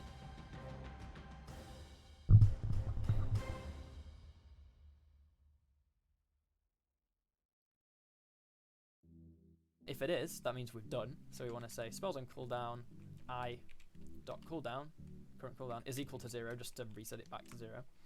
And then we just want to say spells on cooldown dot remove, going to remove it from the list, and we want to remove spells on cooldown I, because that's the one that's finished. So we're going to say for every spell that's in the list, we're going to decrement them, and we're also going to check each frame if they're finished, and if they have finished with the cooldown, then we're going to reset it and remove them from the list. So this just actively removes everything in the list that's on cooldown. Counts down until it's 0, then it removes it from the list, which is good. So all we want now is we want to go back to our spell, and we want to just have a function in here, which is a helpful function. We're going to have a public boolean, because it's going to return true or false, called. Yep. Are you asking why I'm making a cooldown for the piggy bombs, or whether that's what I'm doing? Spell ready, or like is spell ready or something. Is spell ready, and all it's going to do is it's going to say if current cooldown is less than or equal to 0, return true. Else, return. Yeah, that's what I'm doing. I'm making a cooldown. So what I want, in theory, is like you to be able to throw out 3 bombs maximum, and then you would have a cooldown for like a cooldown for each of those. So currently I have it that you can spam bombs, and I want to be able to make it more strategic than that. So like you throw out 3, then you get a tick, maybe like 5 seconds, 10 seconds before you can throw out more. But I don't want it to be like you throw 1 and then you have 2, and then you throw the second one, and then you only have 1, and then you throw the 1 and then you get a cooldown. I want it to be so that you have 3, and if you throw out 3 as fast as you can, then you have to wait for each one of them to come back. I mean, I could maybe branch it so that if you throw out 3 you don't have to wait the whole time for all of them to come out. But we'll see. Are there items like landmines? Not currently. But that could be cool.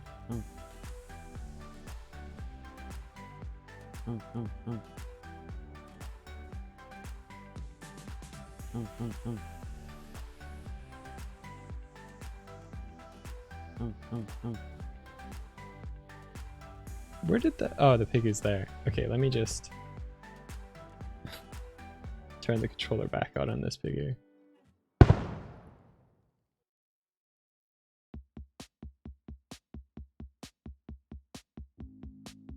Get out of here, piggy.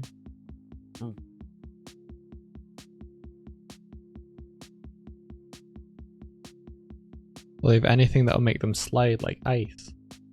Yeah? That could be fun.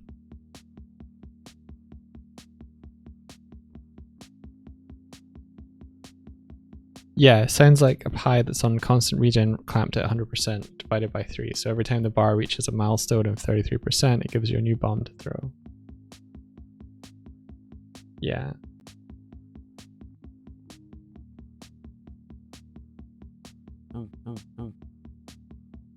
I mean, you could potentially have 3 cooldown timers, but I don't know if that'd be inelegant. This is the sort of thing where I would probably like ask my programmer friend, okay, this is the high level design. How would you logic this?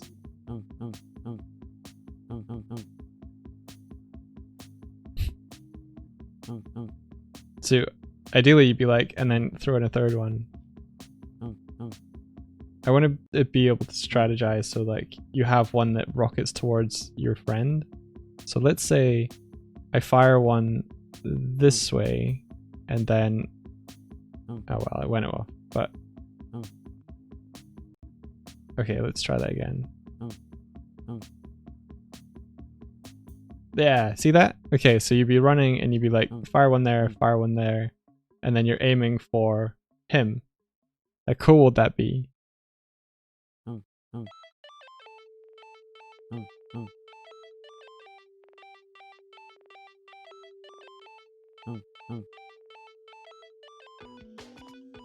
I also want you to be able to like do a joust strike and hit one of the bombs and like smash it towards. So if it's coming towards you, you've got that risk reward of like, oh, hit it.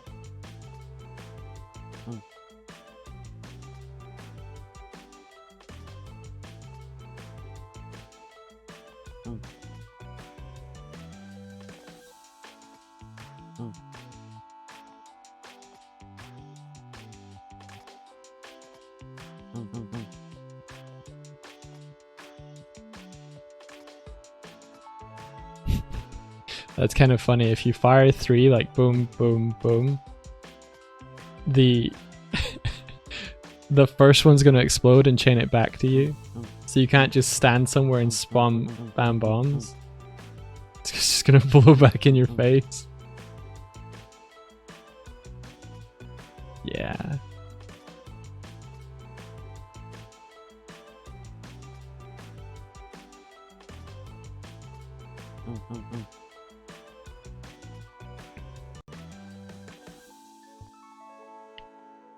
I don't currently have source control for this one, no, but I will when we, the coder and I will be using source control when we merge.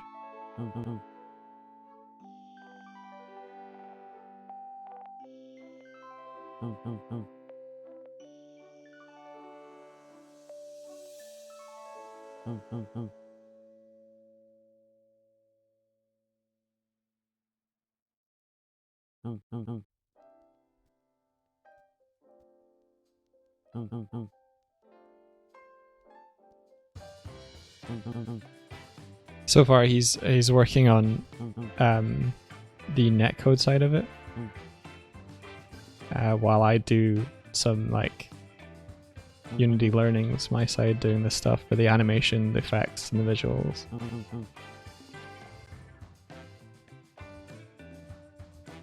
Doesn't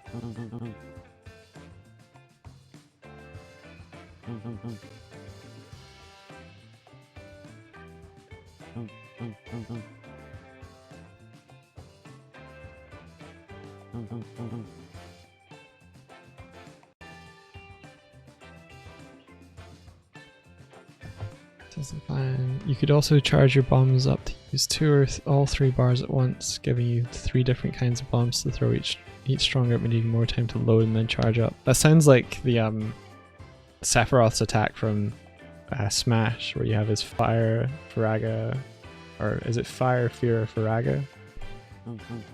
Oh no, that's shit. That's SS. That's FF8. It's Flare and something else.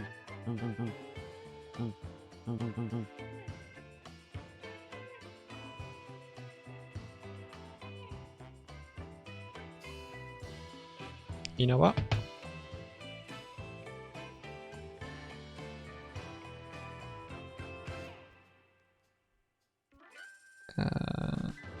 Save.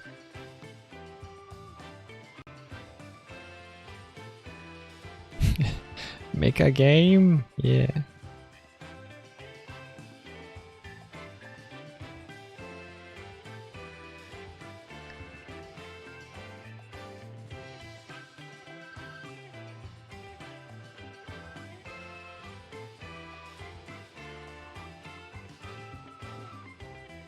Put it on cooldown, to be honest. How about we manually put it in just to show it working? So what I'll do is I'll go to free there, put a pillar and arcane missile ability on cooldown, and this is just to start something on cooldown rather than. So this functions basically. I think this is slightly different from the before.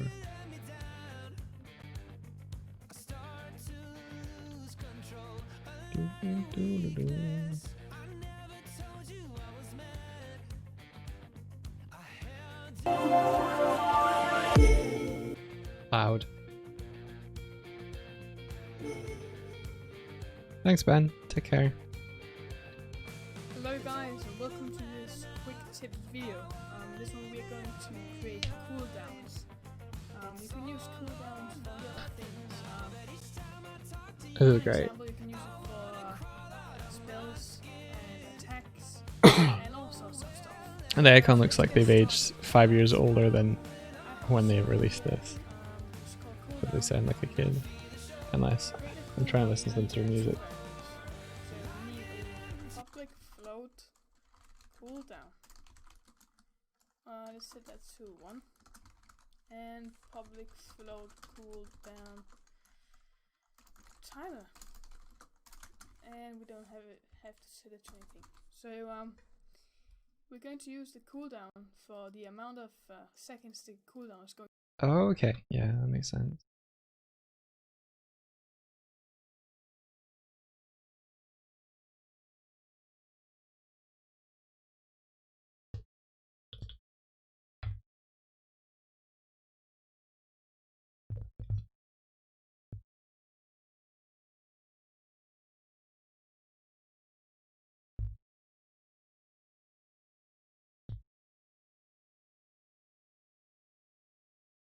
Bum, bum, bum, bum, bum. This one would be called 2. Cool. Say, back to the video. Ba-da-da-da-da-da. Going to last, and the cooldown timer is being used for taking the time that has passed. So we need a function, and that is called update, and we want to check if cooldown timer is less than 0. I'll just explain in a minute. Then we want to set the cooldown timer to 0. And we just want to make sure that the cooldown timer isn't going below 0, so negative. And then we're going to do if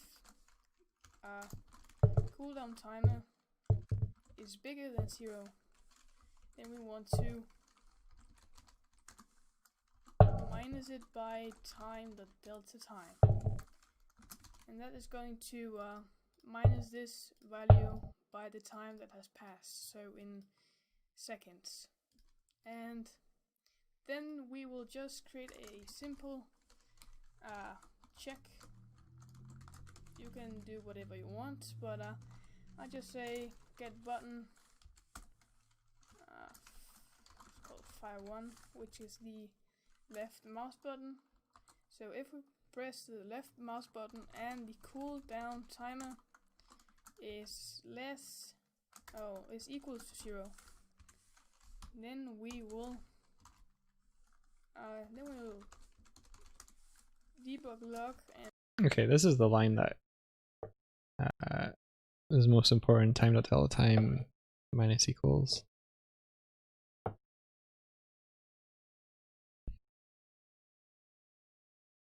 Okay.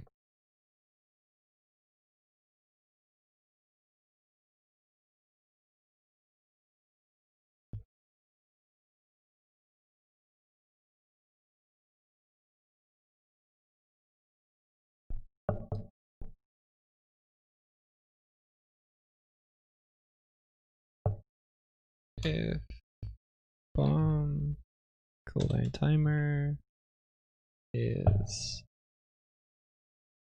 greater than 0,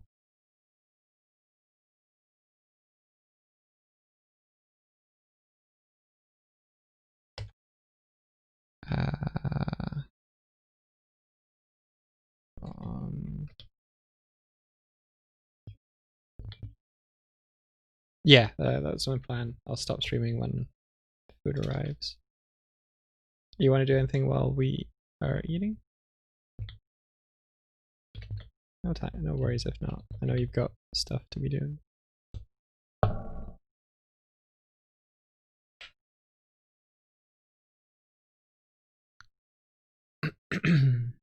Okay, so on update, if our health bombs are less than our max bombs, and if our cooldown timer is greater than 0.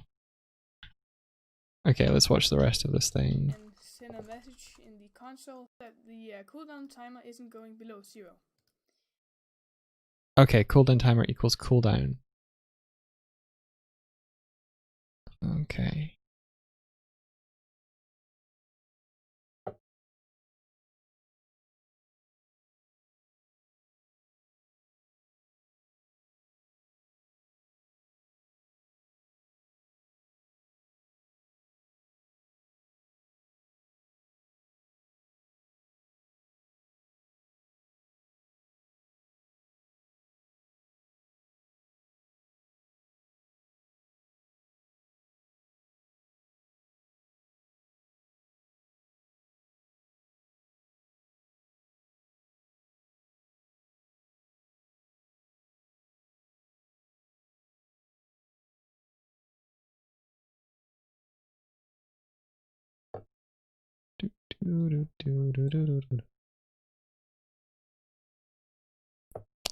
Okay.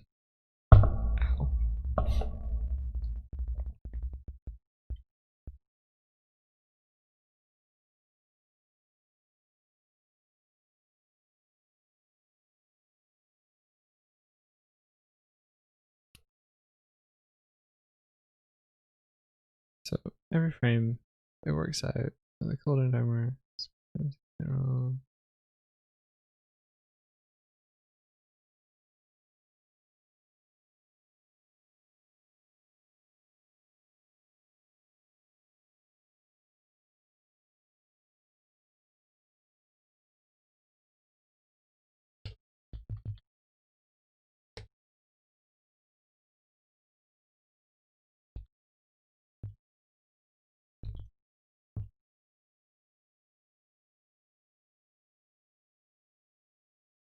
And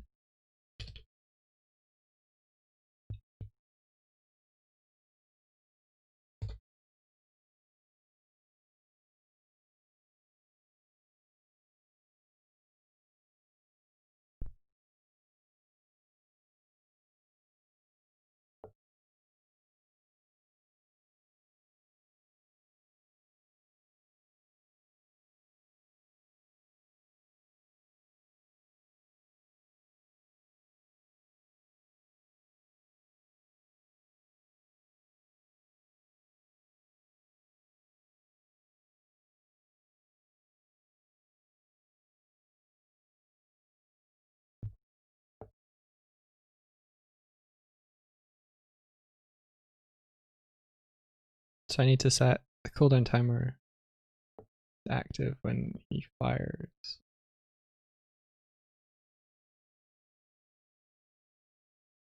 Oh, just realized the music's still stopped.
If I make all of these public, we should be able to watch the logic happening in the inspector.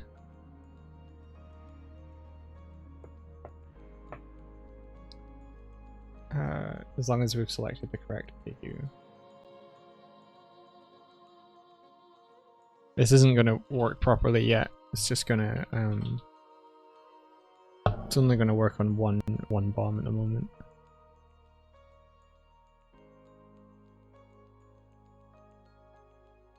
But we have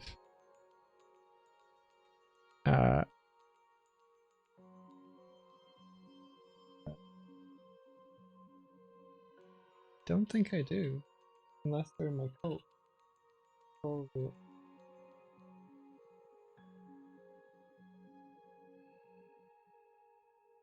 It did go out there. It must be in my keys then. No, sorry, it must be in my jacket pocket.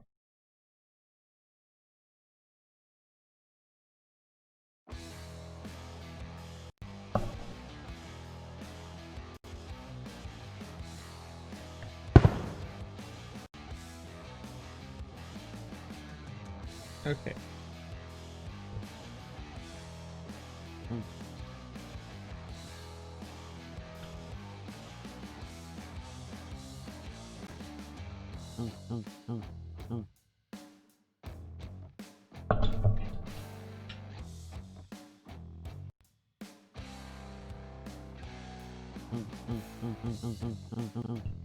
Okay. That's working as intended. However, fire doesn't have a check.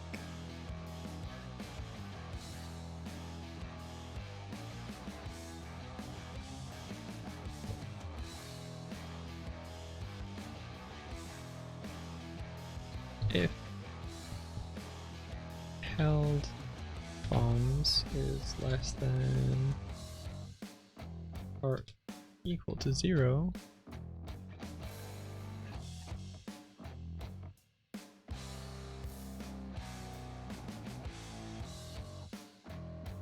Porky boy, hey.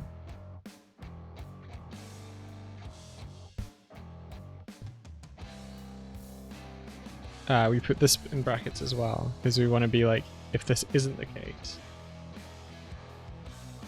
Or maybe, yeah. No, we'll do it this way. Cool. Save.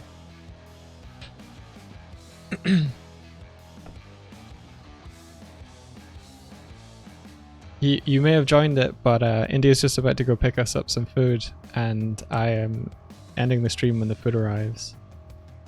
So sorry, we're currently working on getting throwing bombs and bomb cooldowns to work. Let me have a look. Be right back.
Okay, let's try it out.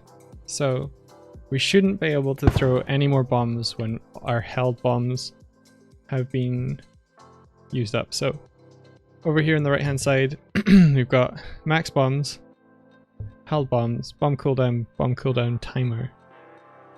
So if I throw a bomb, held bombs goes to 2. Hopefully goes back up to 3. Cool. So it means I can only throw 3 until the cooldown timer gets down to 0.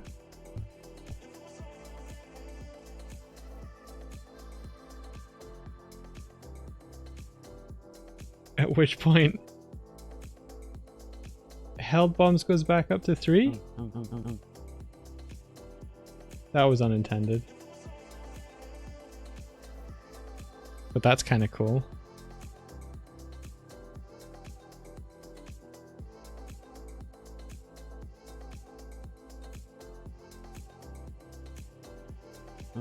So if I fire 2, the cooldown is 10 seconds.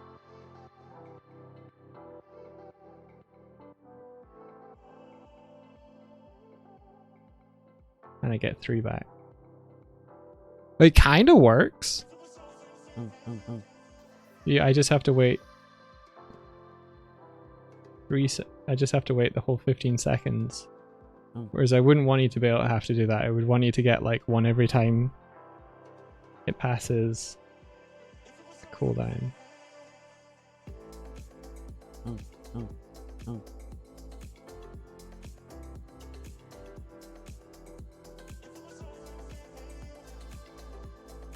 I mean, the way around this really would be to bring the cooldown timer down to like 2 seconds, and then it's only ever 6 seconds long. So it'd be like 1, 2, 3, and then I can't fire anymore until a couple of seconds after. 1, 2, 3.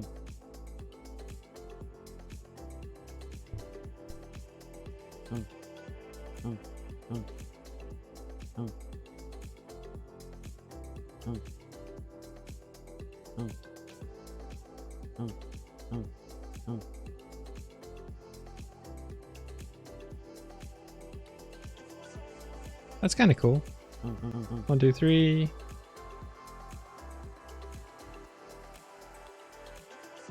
One, two, 3. 1. 1. 1, 2, 3.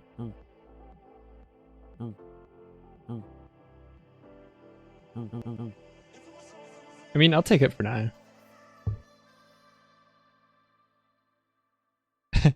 Is the piggy squish sound just my voice? Yeah.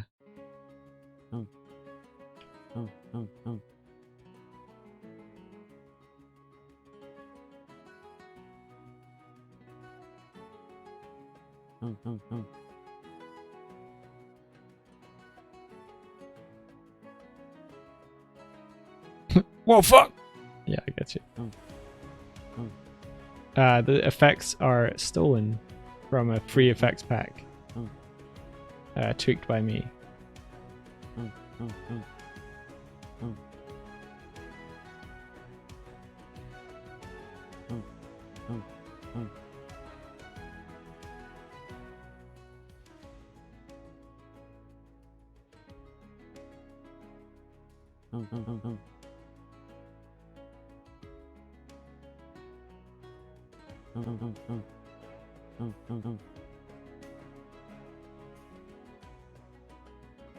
Yeah, so it rewards patience a little bit, so I can be like 1, 1, 2, 1, 1, 2, 1, 1, 2, 1.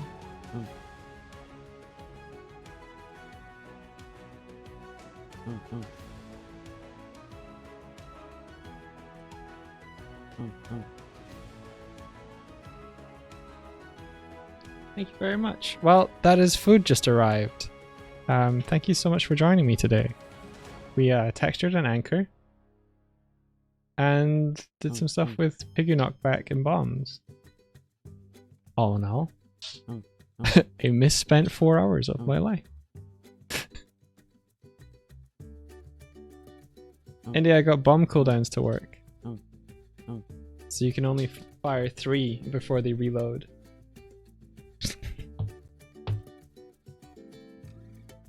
But yeah, let's find someone to raid and then head off for today. A reminder, if you're interested, I'm going to be playing Bloodborne with my dad on Thursday and with Kurzik and Kevin on Sunday. No, that might change. Need to talk about that. But this weekend, look out for a stream this weekend with Kurzik.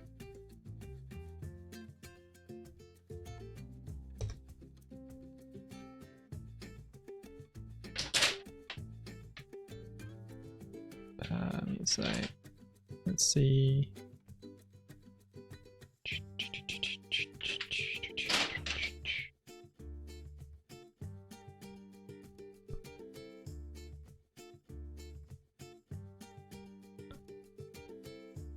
Thanks, love. We're gonna raid.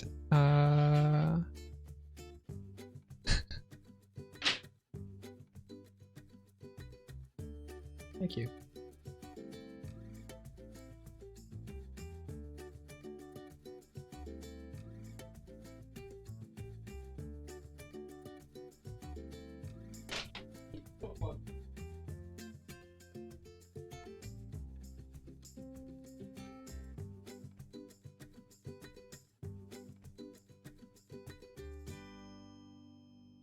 Okay, the person I'm trying to raid won't come up.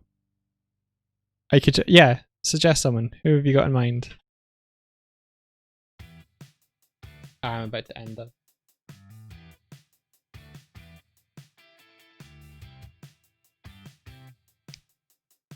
Zillustrator.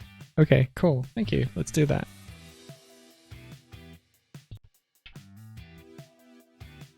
Looks awesome. Yeah. Thanks for the suggestion. I'm gonna go give them a follow. Thanks, Kurzik. I'm probably gonna raid and run because I'm gonna go eat, but yeah, thanks everyone. Catch you again tomorrow.